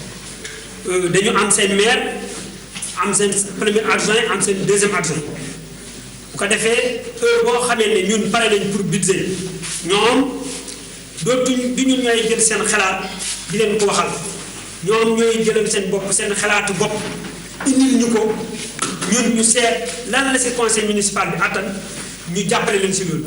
ginnaaw bi ñu amalee ab vote bu tar diggante gone yi bu gon jiite conseil municipal des enfants de Buruko gone buy wuyoo ci turu Mariama Mbaye la ñu fal. ndaxte biñ nga xale rek xale yëpp dañoo war a doon benn bëgg naa bépp bëgg-bëggu xale man dinaa si taxaw ngir lan ngir suqali ko def ko ndaxte doomu aadama amul lu dul kàddu duñ ko respecté lu dul kàddu bëgg naa yéen ñëpp ñu ànd doon benn xam ne ñun ñëpp ñoo bokk benn porte bu ñuy jaar ba tey foog ñu bokk benn gis-gis benn bëgg-bëgg ngir lan ngir lu ñuy doon ëllëg ñu mën ko doon. noonee la Buruko nekkee commune bu xaritoog gone yi muy lu UNICEF sos leneen lu itteel yooyu gone mooy ñu tàggat leen ndax ñu gën a xam seeni àq ak yelleef.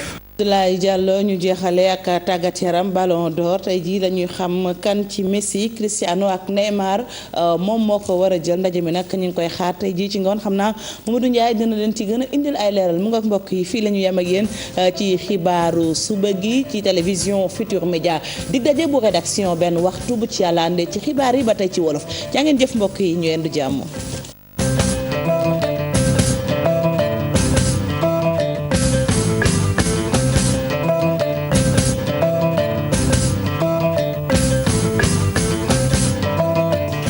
ngërëm ñeel Faty Dieng mu nekkoon journal bu njëkk bi ci wolof bu njëkk bi ci français sànq la jeex bi 7h et quelques jotee ndax 7h ci la ñu koy joxe bi 8h jotee ñu àndoon ak Faty Dieng mu doon yaatal ci wolof ca kanam daañu àndaat ak rédaction bi ci diggu bëccëg bi lay doon xam naa ni dañ ci ànd ak ki nga xam ne ni moo di Adja Ngone Ngom 8h15 mooy doog a jot tey tombé na ak lundi 11 janvier 2016 on vous souhaite une très bonne journée yéen ñi xëy ca fajar ba tey àndandoo ak ñun xanaa di leen fàttali ne bu weesoo suñu ay jotaayu xibaar ci rajo bi RFM ci télé bi télévision Futur Média ak l'Observateur rek ni mu xëyee pare nañu itam di leen jox ay xibaar yu wér te wóor ci suñu site internet bi mën nañoo yër xëtu igfm.sn bi tey bu ko defee ngeen mën cee bàyyi xel alors nii la xëyee tey muy www.igfm.sn alors lii la tubaab tuddee information en temps réel ba noppi itam yu wér te wóor le site bi di joxe lépp loo xamee ni soxal na leen ngeen bëgg ko xam à votre portée mën ngeen dem ci www je le rappelle encore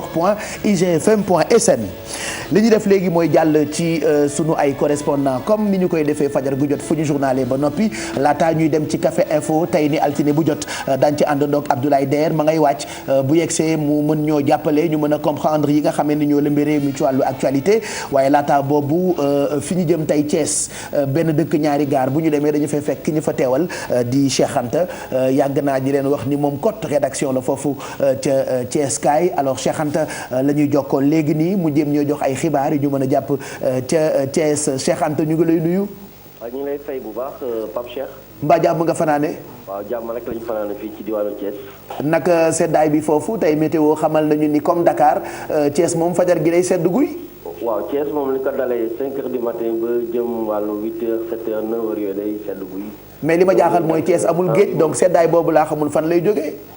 waaw xam nga Thiès moom dëkku xeer la daanaka ci xeer lay jógee ci suuf lay jógee ñoom suuf sedd suuf la ñu am. d'accord te seddaayu suuf moo gën a métti day ruuxi tànk say tànk day ruux ñi amee sciatique ak yooyu xeetu feebar ñoom digaluma leen Thiès mais c'est pas grave loolu bu weesoo ñu wax ci ci actualité lan la ñu mën a jàpp ci ay xibaar foofu ca Thiès Cheikh Anta. waaw Pape Cheikh fii ci Thiès tey jii moom xam nga am na benn grève boo xamante ne waa Transrail fas yéene nañ koo door. lu jëm ci wàllu train bi nga xam ne mooy train banlieue ak nag yeneen train yi nag daanaka duñu déqi tey jii xam nga bu ñuy wax Thiès c'est la cité du rail tey nag ñi nga xam ne waaye Transrail ñoom syndicat bi nga xam ne moom moo ëmb Citrail bokk nag ci CNTS FC te Mame Mbaye Tounkara jiite ko ñoom nag ne nañ tey jii li ko dale ci minuit ñu weesu ba 4 heures kenn dootul liggéey fii ci Transrail ñoom li nga xam ne moom la ñuy sàkku daal moom mooy seen ñaari weeru payoor yoo xamante ne nañ ba léegi fay ñu leen muy kër gi nga xamante ne moom mooy Transrail nekk ci ay jafe-jafe ginnaaw nag bi ñu ko jëlee nag ci loxo ki nga xamante ne moom mooy Jaber di Advance fas yéene ko nguur gi nag was yéene ko jël nag ubbi capital bi ay privé mën koo jël ngir nag ñu mën a liggéey kon nag loolu moo jur ne jamono yi nag Transrail ñi ngi ci ay jafe-jafe yu métti ndaxte nee nañ daal ñi ngi toog ay ñaari weer amaguñu fay ñu leen seen xaalis seen weer wu dee loolee nag yem boog nag ginnaaw bi nguur gi jëlee dogal nag ngir nag takkal lépp loo xamante ne jëm na ci kër gi nga xamante ne waa Advance di groupe Jaber yi yoroon ko kon loolee tax nag tey ji nag fii ci diwaanu Thiès Transrail yi daanaka kenn du liggéey loolee nag ngir nag fësal seen naqar ginnaaw rek jafe-jafe yi nga xamante ne kërug saxaar gi am na ko fii ci diwaanu Thiès Pape Cheikh ci beneen nit wér dem fi nga xamante ne moom mooy Pambal xam nga Pambal dafa nekk ci département bu Tivaouane dafa am benn tali boo xamante ni dafa jóge Tivaouane jaar Pambal ba Daaru Alpha génn ji ma nootu tali boobu nag nee nañ ci atum indépendance yi ba léegi foofu dafa amoon jafe-jafe ndaxte latérite la askan wi nag foofu ñoom dañu génnoon doxab ñaxtu wane seen naqar ndaxte loolu nee nañ yàgg lañ koo xeex ngir ñu mën a defar ñuulal tali boobu traversé Tivaouane ba Daaru Alpha ndaxte foofu aussi jafe-jafe la at mu nekk lu jëm ci wàllu gàmmu gi lu jëm ci wàllu màggal gi daanaka accident dafay bari foofu ndaxte oto yi fa la ñuy jaar poussière bi dafay jóg te at mu ne gis nañ ne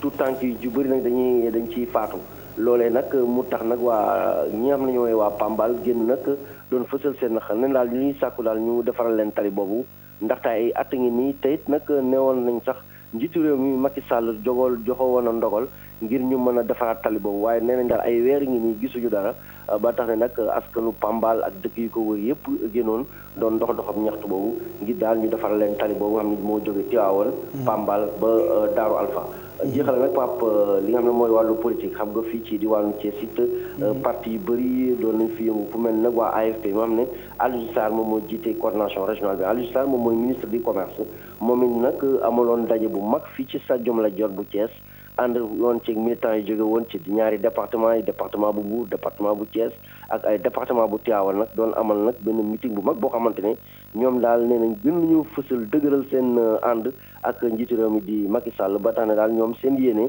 moom mooy ci élection yi di ñëw ñu jàppale Macky Sall mu toogaat ci nguur gi loolee la waa AFP yi nga xamante ne Aliou Sarr moom moo ko jiite indi woon ay militants yoo xamante ne jóge woon nañu daanaka fu nekk ci département yi ak fi nga xamante ne moom mooy Notto Diobass bi nga xamante ne foofee la nekk maire kon Aliou ki nga xam ne mooy Aliou Sarr daal defoon na mobilisation bu am solo boo xamante ne wane daal AFP deewul fii ci diwaanu Thiès kon Pape Cheikh loolu lañu amoon ci lu gën a yaatu ci ay xibaar fii ci département bu Thiès ak département bu Tivaouane. ñu ngi lay gërëm bu baax Cheikh Anta yaa ñu teewal ca boor yooyu yëpp ñu bàyyi la nga daw àggali liggéey bi te xam ni dinañ la déggaat ca kanam ci ay jotaayu xibaar ci rajo bi ci télé bi wala sax ci site internet bi yaay suñu correspondant permanent foofu ca Thiès 8h21 mooy doog a jot ñu ngi leen di ñaanal bëccëg bu neex commandant Bouba ñun dañoo nekkoon ci liberté provisoire aussi boo moytuwulee dañ lay soto dóor la léegi xam nga léegi dañuy xeex voilà parce que les humeurs ont changé maintenant avec mes femmes là dañoo gaaw ci xeex. Alfi gis nga ko noonu day jékki-jékki rek xoj la gis nga ay kuddu ci noiram alors dama leen bëgg a présenter Mireille Mathieu tey dafa ñëw Sénégal moom moo ñuy toggal mesdames messieurs très chers téléspectateurs comme il dit Boups je vous présente Mireille Mathieu. tey dafa Mireille yu na nga def Mireille naka waa France oh là là Mireille Mathieu ah tu étais en Suisse d'accord ah mais waykat star dañ koy jox micro bu muy téye quoi. kon acapella. ok. doo way benn. ok du ñu may acapella. ok sa way bi ñu gën a xam mooy xaw ma nu mu tuddati sax wayu mbëggeel bu rëy boobu rek waaye boobu waaye dama tudd. yow xamoo bi nga way. xaw ma lan. vous vous rappelez pas de votre chanson. mooy boobu nga way non je t'aime Mireille booyu ko de laaraa ko am nga thème ok sa way bi am na thème. da nga commencé naan. ay Mireille Mathieu. barke.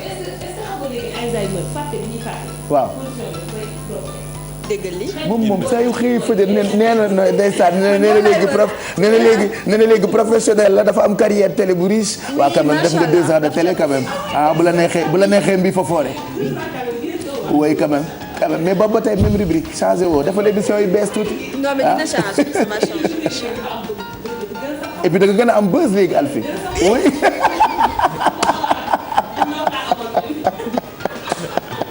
sa waaj bi daal gën a ndaw de gënoon naa yaatu fële ca biir de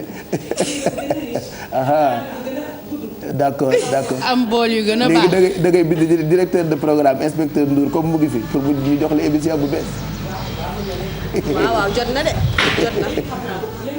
jërul ma koy dóor di ko mbi fa fort. du dara ci moom. waaye wuy Mireille Mathieu bi lan la waaye fàtte naa ko de xaw ma lan. yow mii rek xaw ma lan amour xaw ma lan. yii tonton man macha allah.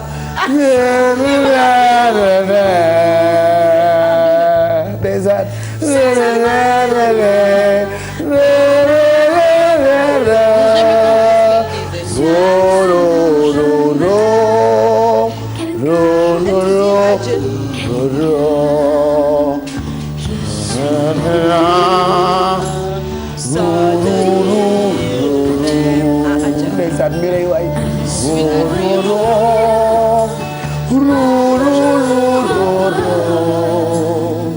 Mireille waay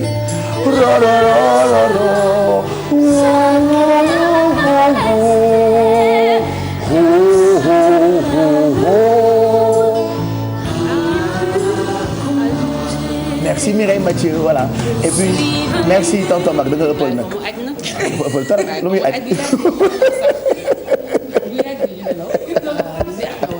oui Mireille. oui.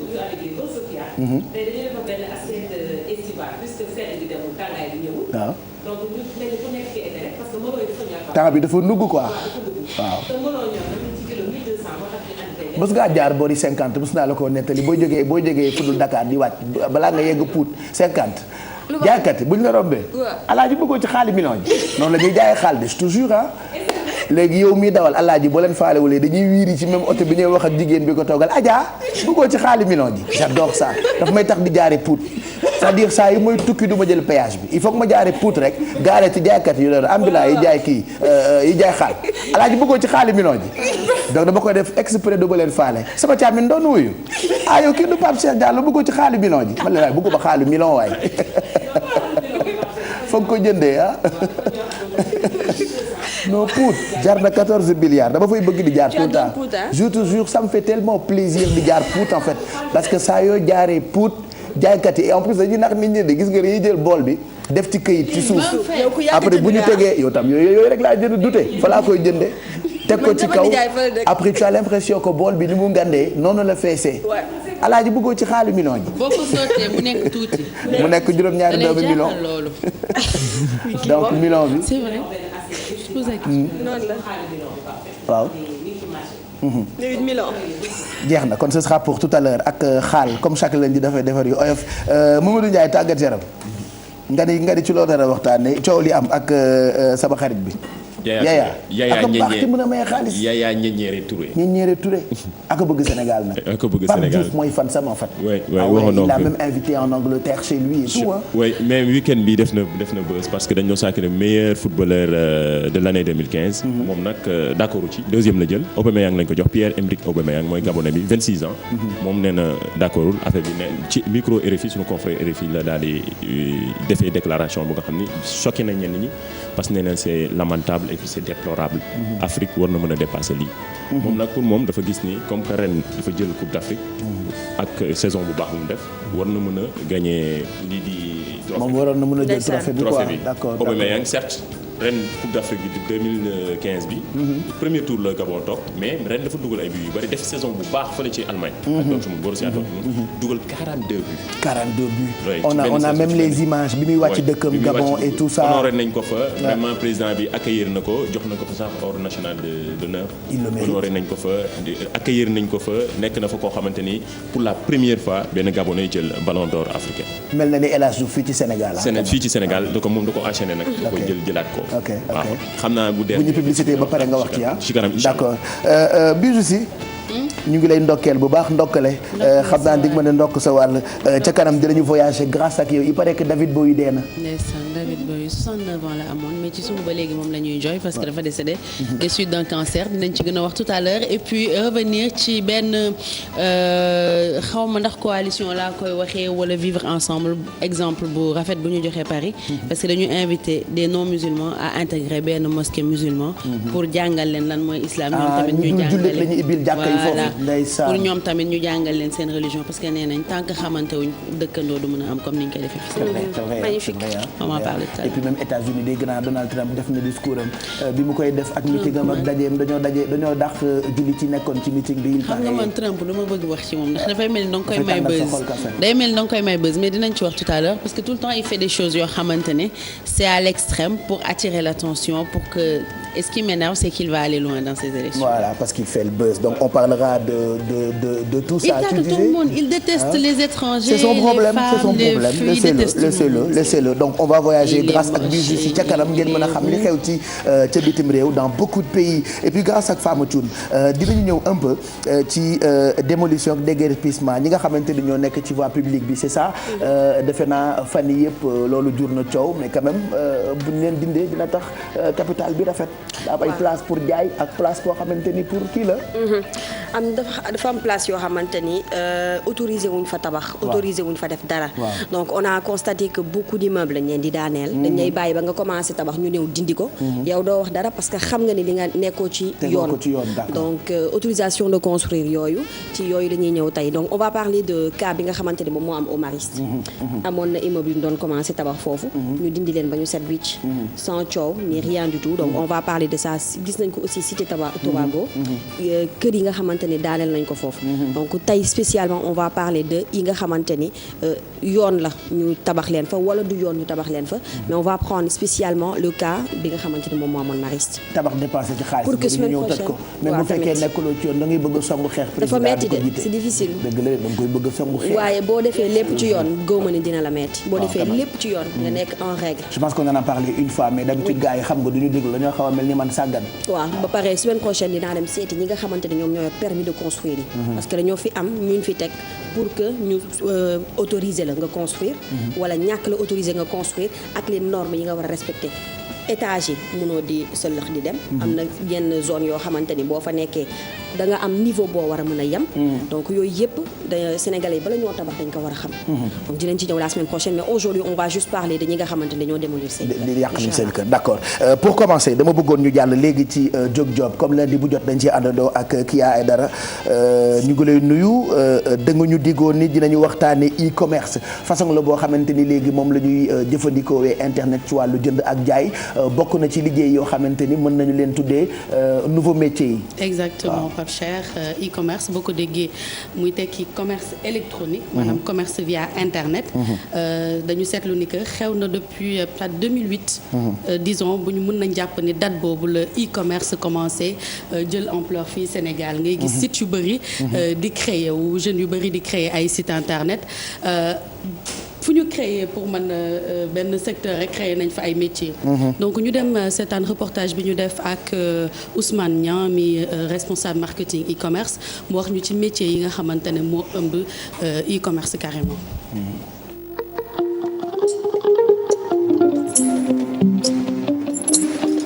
Le e-commerce, c'est l'achat de services ou de biens, donc via Internet.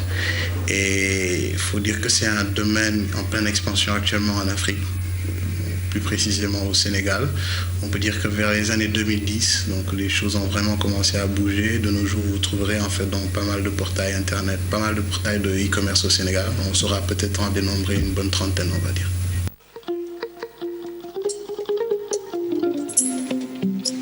Par exemple, là, nous avons à notre côté en fait l'équipe du content et de la production. Donc le monsieur qui est là, c'est le content manager. Il se charge carrément en fait donc de créer les fiches. Donc c'est-à-dire suite au shooting. Donc ils vont se charger de récupérer les images, de mettre le contenu, donc de donner de la valeur au produit et donc de les mettre sur une page. Nous avons aussi les catégories managers. Le catégorie manager est en charge en fait donc des différentes catégories existantes sur le site et c'est lui qui est chargé aussi de préparer les actions que nous avons menées en fait dans la semaine, c'est-à-dire indiquer en fait quels sont les produits qui seront mis en avant cette semaine, si nous avons des promotions, quels sont les produits qui vont être mis en promotion et il se charge aussi donc de faire le backup sur donc les ventes qui ont été effectuées ainsi que toutes ces informations donc à entrer en fait aux produits, à leur vente et à leur mise en ligne aussi. C'est le catégorie manager. Là, on a Philippe, notre photographe professionnel, qui s'apprête à faire un shooting. Donc, vous voyez, lorsque nous recevons les produits, pour la plupart, parce que ce n'est pas tous les cas, certains produits, nous avons déjà les photos via Internet, mais pour d'autres, en fait, nous sommes appelés à les shooter, donc à les retoucher, et donc une fois, et après tout cela, donc les mettre en ligne. Donc, comme je l'ai spécifié tout au début, en fait, donc nous avons que l'image à vendre concrètement. Donc, il faut vraiment en prendre soin et faire en sorte donc qu'elle soit désirable.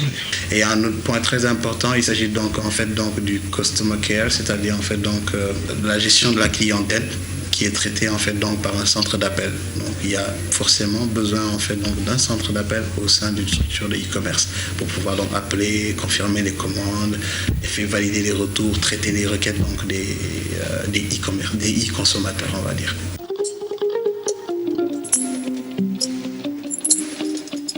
Pour la formation, il faut savoir qu'aujourd'hui, il commence à y avoir en fait donc des masters en e-commerce. Je donne un exemple. Mais pour les pionniers, il n'existait pas concrètement donc de formation précise par rapport au e-commerce. Donc la plupart provenaient donc des grandes écoles de commerce. Et ils se transformaient en fait donc en business developer et ils créaient donc les sites et ils géraient en fait donc ils ont su créer, je dirais même en fait tous ces autres métiers qui sont venus par la suite. Bon, de nos jours en fait donc il existe des masters. Certains se forment donc à certains types de métiers. Je donnerai par exemple l'exemple du marketing. Donc il y a des masters en web marketing dorénavant. Et aussi en fait il y a un point très important par exemple au niveau donc du e-commerce qui est la logistique qui va avec. Donc il y a aussi la logistique qui intervient. Donc il y a des formations en logistique qui sont nécessaires pour pouvoir en fait donc travailler dans le domaine du e-commerce. Mais aussi il faut savoir que il faut déjà être passionné parce que pas mal sont venus donc d'horizons divers et par la suite en fait parce qu'ils sont passionnés par le web ont eu carrément à se faire une place en fait donc. Alors lui, c'est un responsable de marketing, il expliquait un peu comment se passe tout ce qui est e-commerce. Dafa bëri ay sous-métiers, c'est ce que j'ai compris. En fait boo déggee e-commerce benn secteur bu bees la. Je veux dire c'est le commerce en ligne. Comme on l'a dit tout à l'heure. njaay mi ci internet bi. Exactement xam nga comme ni ñu koy waxee rek boo demee ci benn secteur d'activité bu bees nga dugg par exemple ci quand tu vois l'interface comme ça tu sais que derrière il y a un webmaster, il y a un web designer, il y a par exemple ces personnes qui vont commercialiser c'est-à-dire ñiy dem démarcher ñi nga xam ne ñoom la ñuy jëlee produit bi dugal ko ci site bi muy les commerciaux. Il y a ñi nga xam ne bu produit bi yegsee ñoom ñooy def shooting yi on l'a vu tout à l'heure. ñoom ñoo koy photo. ak photo ko dugalaat ko dugal ko ci site bi. Am na ñoo xam ne bu ñu photo ba pare ñoom ñoo koy travailler waat balaa muy dugg ci site bi am na ñi nga xam ne ñoom ñooy gérer par exemple service après-vente bi am na ñuy gérer service client bi c'est-à-dire ça regorge plusieurs métiers ci biir e-commerce boobu mu nekk loo xamante ne dafa tendance ñu ngi naan on est à l'ère du digital c'est pour ça qu'on les appelle ñu boole ko ci nouveau métier yi exactement mën nañ ne amul formation formation boo xam ne parce que boo ci seetloo bii mooy juste première partie bi ma jàllale mais am naa beneen profil boo xamante ne parce que ki ma interviewé dafa def un master en e-commerce te defee ko Sénégal parce que amu fi il l'a fait ailleurs mais gis naa ci biir ñi nga xamante ne ñi ngi ciy liggéey et pourtant amuñu profil de informaticien ou quelqu'un ku def informatique. Le plus important c'est d'avoir des notions en informatique. Après peu importe la formation nga def logistique nga def marketing communication mën nga liggéey ci métier bi. On aura la suite la semaine prochaine jeudi plutôt pour voir le salaire ban salaire en général la ñuy fayeeku et puis c'est quoi la moyenne d'âge parce que c'est des jeunes en général et qui sortent très très bien. Ah ben c'est bien dégg naa am na xaalis de. bu baax dégg naa e-commerce am na xaalis bu bëri de. comme ni nga waxee rek il faut s'approprier des outils ay outils internet comme ni nga amul benn formation bu nga xamante ne da nga ko war a am internet mi ngi nii à la portée de tout le monde da ngay approprier wu ci outils yi xool nag ñu mën a def ko ci e-commerce na mën a seetlu léegi Sénégal moom commencé na fi dox bu baax a baax. la preuve boo gisee Facebook bi gerte caaf sax.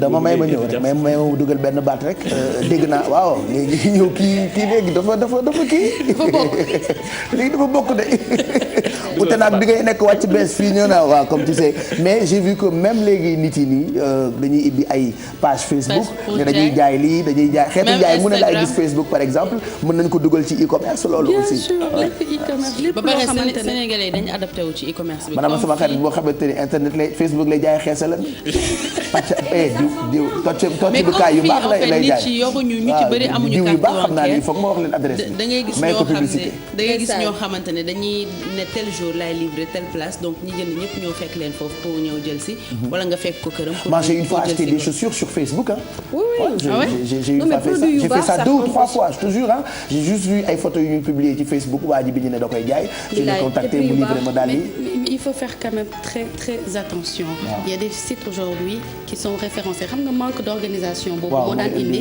yenn saa ci yenn sites yi am na ñoo xam ne dañ daan commander ay produits ñu livrer leen ko le temps que ngay dem di ñëw ñu changer produit bi ci nekk donc il faut faire très attention wala du nekk qualité bi ñu la wax exactement moo tax am na ay sites yoo xam ne dañ fi nekk dañuy authentifier produit bi bala ñu lay sax accepter nga dugg donc dañuy dem vérifier du produit bi avant ce produit di dugg même bu dee oto ngay jaay mu def visite technique def yëpp ñu vérifier ni ko oto bi dëgër na baax na avant parce que ci dëkk yu mag yi comme France xeetu njaay moom moo dafa xew. régulariser bëri na moo gën a yomb quoi. moo gën a yomb en fait c'est pratique. Chez toi, da ngay tu peux def acheter prix yi nga n'importe bëgg quelle heure. entre guillemets. On n'a plus le temps Tu d'aller achètes. prendre son truc, d'aller faire ses courses. Mais léegi même pour ndugg sa ndugg kër bu la neexee tu vas sur internet. Chez toi. nga jënd diwlin jënd ceeb. ñu livré la ko. C'est ça. après man li may gën a attirer attention nit yi mooy comme fii dëkk bi mooy loolu numéro carte bancaire rek yooyu ñu éviter di ko joxe ci internet. Raison pour laquelle dañu koy def arrivé payé. raison pour laquelle même bu dul arrivé payé il y a des am na site yoo xamante ne c'est des sites sécurisés ba xam ne booy jënd. man moom wóoluma loolu. mais Sénégal je ne pense pas que développer bu pourquoi non, si il y a des sites où dañuy tu peux acheter livrer et il y en a et tu payes à la livraison. si il y en a qui se sont Mais adaptés il y a comme des ça sites puisque ñi am carte bancaire encore une fois Sénégal dañ koy compter. la raison pour laquelle on a créé les moo cartes tax mais le site prépayées.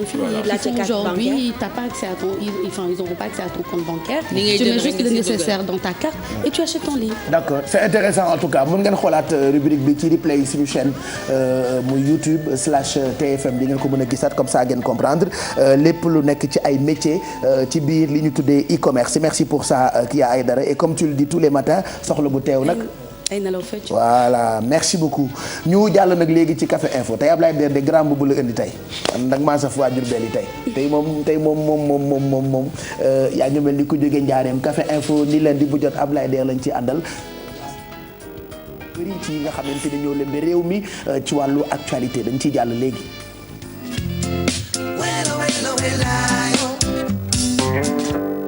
El Hadj Abdoulaye Der maa ngi leen di nuyu di leen ziar Pape Cheikh yéen ñi nekk ci plateau bi waaye it téléspectateurs yi. xew mi ma jëm bu ma yeggee laax yi jeex di ngeen laax fay ma.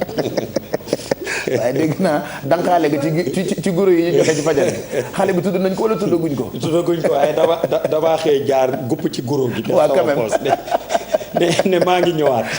ñu ngi lay seetaan balaa ñoo tudd liir bi bay séddale laax yi bu dee ñëwagul moom Ablaye Der na ngeen ko ci may ab bool wala boolu laax waaw Ablaye Der Café Info ñun dañoo sonn ci polémique bi xaw ma mandat président la tudd xaw ma man daal chaque jour rajo boo taal moom la ñuy waxtaanee ñoom Alassane Samba Diop ak Mamadou Ibra Kane di mobiliser di débat journée yu une yëpp loolu la ñuy waxtaanee mandat président ñi mu àndal ay ñoñam ñoom docteur Cheikh Kanté et tout ce qui s'ensuit ñu ci bëri wax nañu tey ñoom ñoo gën a fës ci actualité bi mais qu'est-ce que vraiment les Sénégalais doivent comprendre ci réduction mandat au président.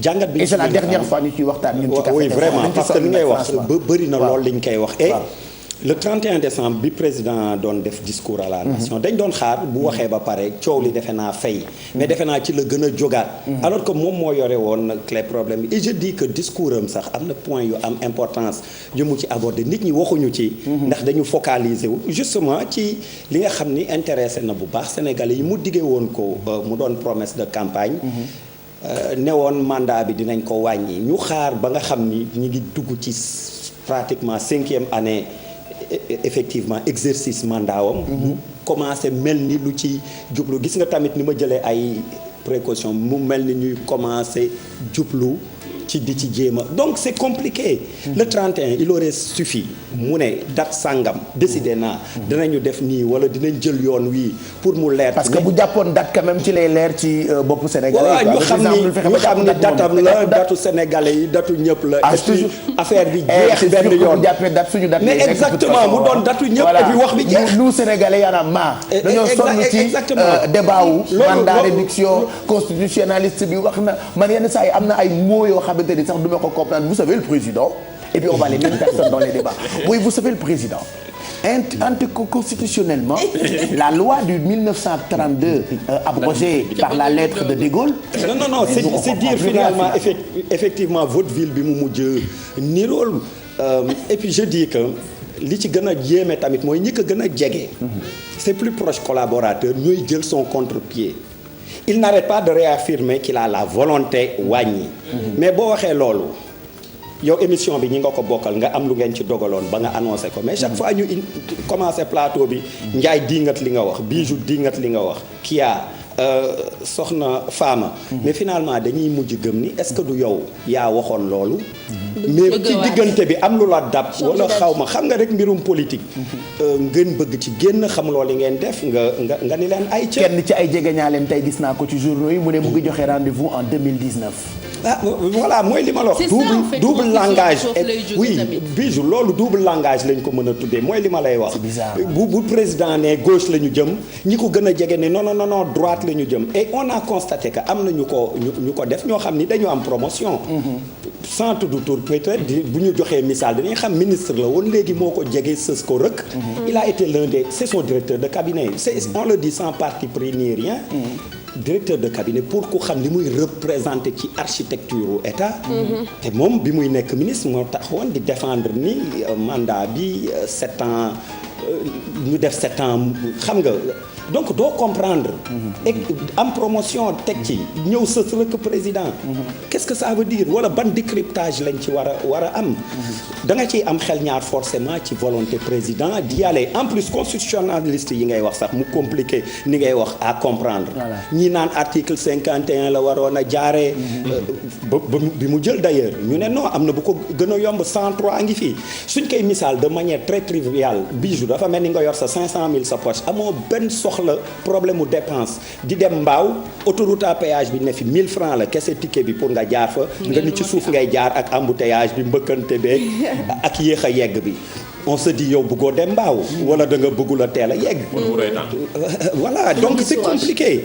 affaire bi mënoon na leer ni may wax le 31 décembre et ce qui est regrettable encore laa wax amul benn point bu nit ñi nekk di discuter boobu ba léegi alors que dans le discours il y a eu beaucoup de points. on ne parle que de ça. alors que 30 minutes le président bi wax 30 minutes polémique bi. ñu retenir ci que ça. oui mais tout le monde attendait ça justement. c'est parce que leeru. ay wax tamit au lieu que d'avancer di liggéey leneen Sénégal dafa bëgg wax tamit. ñu jàpp ci benn nit ku baax la mais nit ku yàlla baaxal. nañ ko def 2019. et moi après personnellement je me dis souvent que même bu dekkee 7 ans du déranger sénégalais yi ça lui permettra peut-être mais justement àggali liggéey. c'est une promesse électorale. mais li ngay wax nii. et def leen ndànk fii du jàkkaarloo doucement. mais Pape Cheikh li ngay wax c'est même pas totalement faux. oui je pense hein. non mooy li ma xam nga pour nit ñi. lu ñuy def. comme dañ la dénk. li ñuy def na leer rek. diggee woon nga ko dem nga ba ci biir gis ni li nga bëgg liggéey xëy na sur 7 ans nga koy liggéey. taxawal wax ko exactement. peut-être la tendance ak démocratie yu moderne yëpp 5 ans la et tout ok mais man bi ma fiy yegg si vraiment chantier yi ma fiy fekk. dafa bëri voilà dafa bëri. pour le second mandat non. Ndiaye on est en politique dam lay wax rek. on est en politique nay leer. man de sama yéene loolu la woon et on va aller vers 5 ans mais lii ak lii a tax damay sumb liggéey sàngam liggéey kii ci ab tel laa jàpp ni dina yemb te bu boobaa tamit nga mettre les bouchées doubles les gens vont te juger certainement sur les faits. Maître Abdoulaye Wade lu tax mu amoon deuxième mandat am alors que c'est pour ñenn 2007 nee nañ dafa gagné ba pare dëkk bi sedd y avait pas assez de dafa bett nit ñi non c'était sur un bilan qu'il avait été réélu au bout de ces 7 ans là. Il avait un bon bilan. Il faut le rappeler ak slogan wam weddi gis bokk ci effectivement tali yi di kii même si beaucoup avaient décrié à l'époque ay appel d'offres amul mais qui se souvient maintenant que autoroute à péage bi mu defar à l'époque coow nañ ci parce que amul woon appel d'offres mais ça a le mérite d'exister ak yeneen koso donc je veux dire su ko waxoon ne sur 7 ans dama bëgg def lii mais bi ma koy diggee vraiment ak affaire yi demee nii la demee mais les gens peuvent comprendre mu leer. De toute façon je reste convaincu que président Fadel gu saa yu xëyee yeewu leen lay seetaan donc dégg nañu voilà dina. pourquoi pas le contraire mu risquer 5 ans yi ne 5 ans rek. mais même loolu mën na nekk encore une fois. Ndiaye tuuti bàyyi leen ko 7 ans yeeg tamit pour mu àggali liggéeyam. Ndiaye encore une fois même loolu mën na nekk mais na leer. et moi j'ai dit 7 ans. wax na ko ba pare mënu risquer 5 ans yi dem élection xool ba xam ne nañ ko voter wala duñ ko voter. yow Mireille Mathieu bàyyi ñu àggali. Ndiaye donc 5 ans 7 ans na leer ci bopp nit ñi teel a leer. non non là depuis 2012 munoon na leer bu. na teel a leer quoi exactement ku nekk xam foo féete. et puis on avance autre chose. voilà ñun 5 ans 7 ans nañu xam ni mu tëddee rek et puis on y va. voilà donc on doit plus en parler. effectivement man ni ma lay wax man ay affaire de politique sax dama cee sawul. bu ñu xëyee nañuy waxu économie. luy comme mais justement Alfie. problème bi mais lu ay di mooy nos politiciens c'est le problème de nos politiciens que je souligne tout le temps. Ils s'arrangent toujours pour que le débat soit tout le temps politicien. Et puis souvent crypto personnel kii wax na lii kii tontu na ko lële. démb li kii wax loo koy tontu ñu nit ñu topp leen ci les journalistes dégg nga li la kii yàq démb. waaw moom kañ moom it. attends ça vole pas le débat vole pas. voilà donc ça c'est un premier point ci Café Info bi ci topp loolu peut-être ça peut intéresser tout le monde peut-être que nit ñi duñ ci waxtaan place su Sénégal ci UEMOA ak sax bi nga xamante ni amoon na ko ci Burkina Faso ak Guy Soumaré rek taxawaayam y a eu tellement de manquements yoo xamante ni bu ñu moytuwul Sénégal dina sagam biir UEMOA. mais justement Pape Cheikh ça nous donne l'occasion de montrer qu'on n'est pas contre qui que ce soit c'est l'occasion de dire contrairement à li may dégg ñu bëri di wax. jiiñ nañ ko président Macky Sall ne moom moo perte lu Sénégal. présidence UEMOA. oui non c'est pas ça. C'est un accord qui avait été signé par le précédent président Maître Abdoulaye Wade. Et il faut ici aussi ñu attirer attention suñu président yi suñu politiciens yi décision bu ñuy jël. Que les hommes passent, les institutions demeurent. À l'époque, il faut le dire, Maître Abdoulaye Wade, c'était des règlements de compte purement politiques et crypto-personnels avec, à l'époque, l'ancien ministre des Finances de Abdou Diouf, Moussa Touré, qui était président, qu'il voulait faire quitter. ba ñu xaatim accord boo xam ni effectivement léegi présidence bi day tourner entre Sénégal ak Niger on va passer la main. mais loolu tamit moo ko indi woon ci diggante bi Soumaïla aussi jëloon na donc dañuy tourner léegi. et à l'époque looloo ko indi woon. on voulait dégager un Sénégalais. et ay Sénégalais ñoo nekkoon. ci suuf. règlement de compte léegi nag affaire bi day kii ba suñu tour jotaat. alors qu'il est impensable pour ñu remettre en cause comme l'accord de siège de la BCEAO nga xam ni Dakar la. mais le gouverneur aussi sur l'accord c'est un Ivoirien systématiquement. ki topp ci moom su ma juumul Burkinabé la forcément. yooyu kenn xalaatul laal ko bougeloo ko. pourquoi on avait accepté à l'époque de le faire avec l'UEMOA qui nous rattrape aujourd'hui. donc faut pas que ñu jiñ ko président Macky Sall naan défaite diplomatique am la wala ay affaires yu demee noonu. parce que presse bi ñu bëri dañu ne défaite diplomatique. mais loolu laay expliquer nii aussi moo tax ni ngay wax tamit parfois waxtaan yu demee nii intéressant nit ñi mën a xam. te nit ñi aussi di jàpp ni lu ñuy wax on ne le dit pas contre kii wala contre kële bu dee dañu xalaat ci suñu jàngatu bopp ak suñu ni ñu yëgee askan wi ni ñuy yëgee mbir yi. mais noonu lañ koy wax moo tax sànq bi ñuy wax mandat gi ni ñu ko yëgee lañ ko wax. c'est contre le président mais fii. il faut avouer que il n'y a rien à voir dessus affaire boo xam ni la da ko mënu ci dara lu ñu xaatim la. on est obligé de l'appliquer. donc qu'est-ce qui va se passer ci UEMOA pour mu gën a leen. donc moom ci li ñu kii il a pu retarder l'échéance de 6 mois. mais au bout de 6 mois Hadjibou Soumaré va passer la main à un Nigérien waa Niger. d'accord su ma juumul ci tournant. mais fii léegi 6 mois Hadjibou Soumaré. il reste en place mais c'est acté que c'est fini pour magistère à la tête de l'UEMOA et bii moom buñ ko jiñ président li ma ko sànni xeer ci suba bii moom il n'y est pour rien nañu nangu quoi mais merci en tout cas Hadjibou sama géer la de ku baax la moom la ñu dénk Fatma Guiro moom tey xëy na sàggante la mais defe naa seen ko sax musuma ko def nit ku baax la xëy na sàggante la musuma ko seen ma nga wagga dugg duñu seetaan merci beaucoup Abdoulaye Der mu nekkoon Café Info dañu lay bàyyi waaw maa ngi nuyu bu baax Hadjibou Soumaré merci ñu ngi lay gërëm ñu bàyyi la nga daw ci ngénte li te ndokkale dégg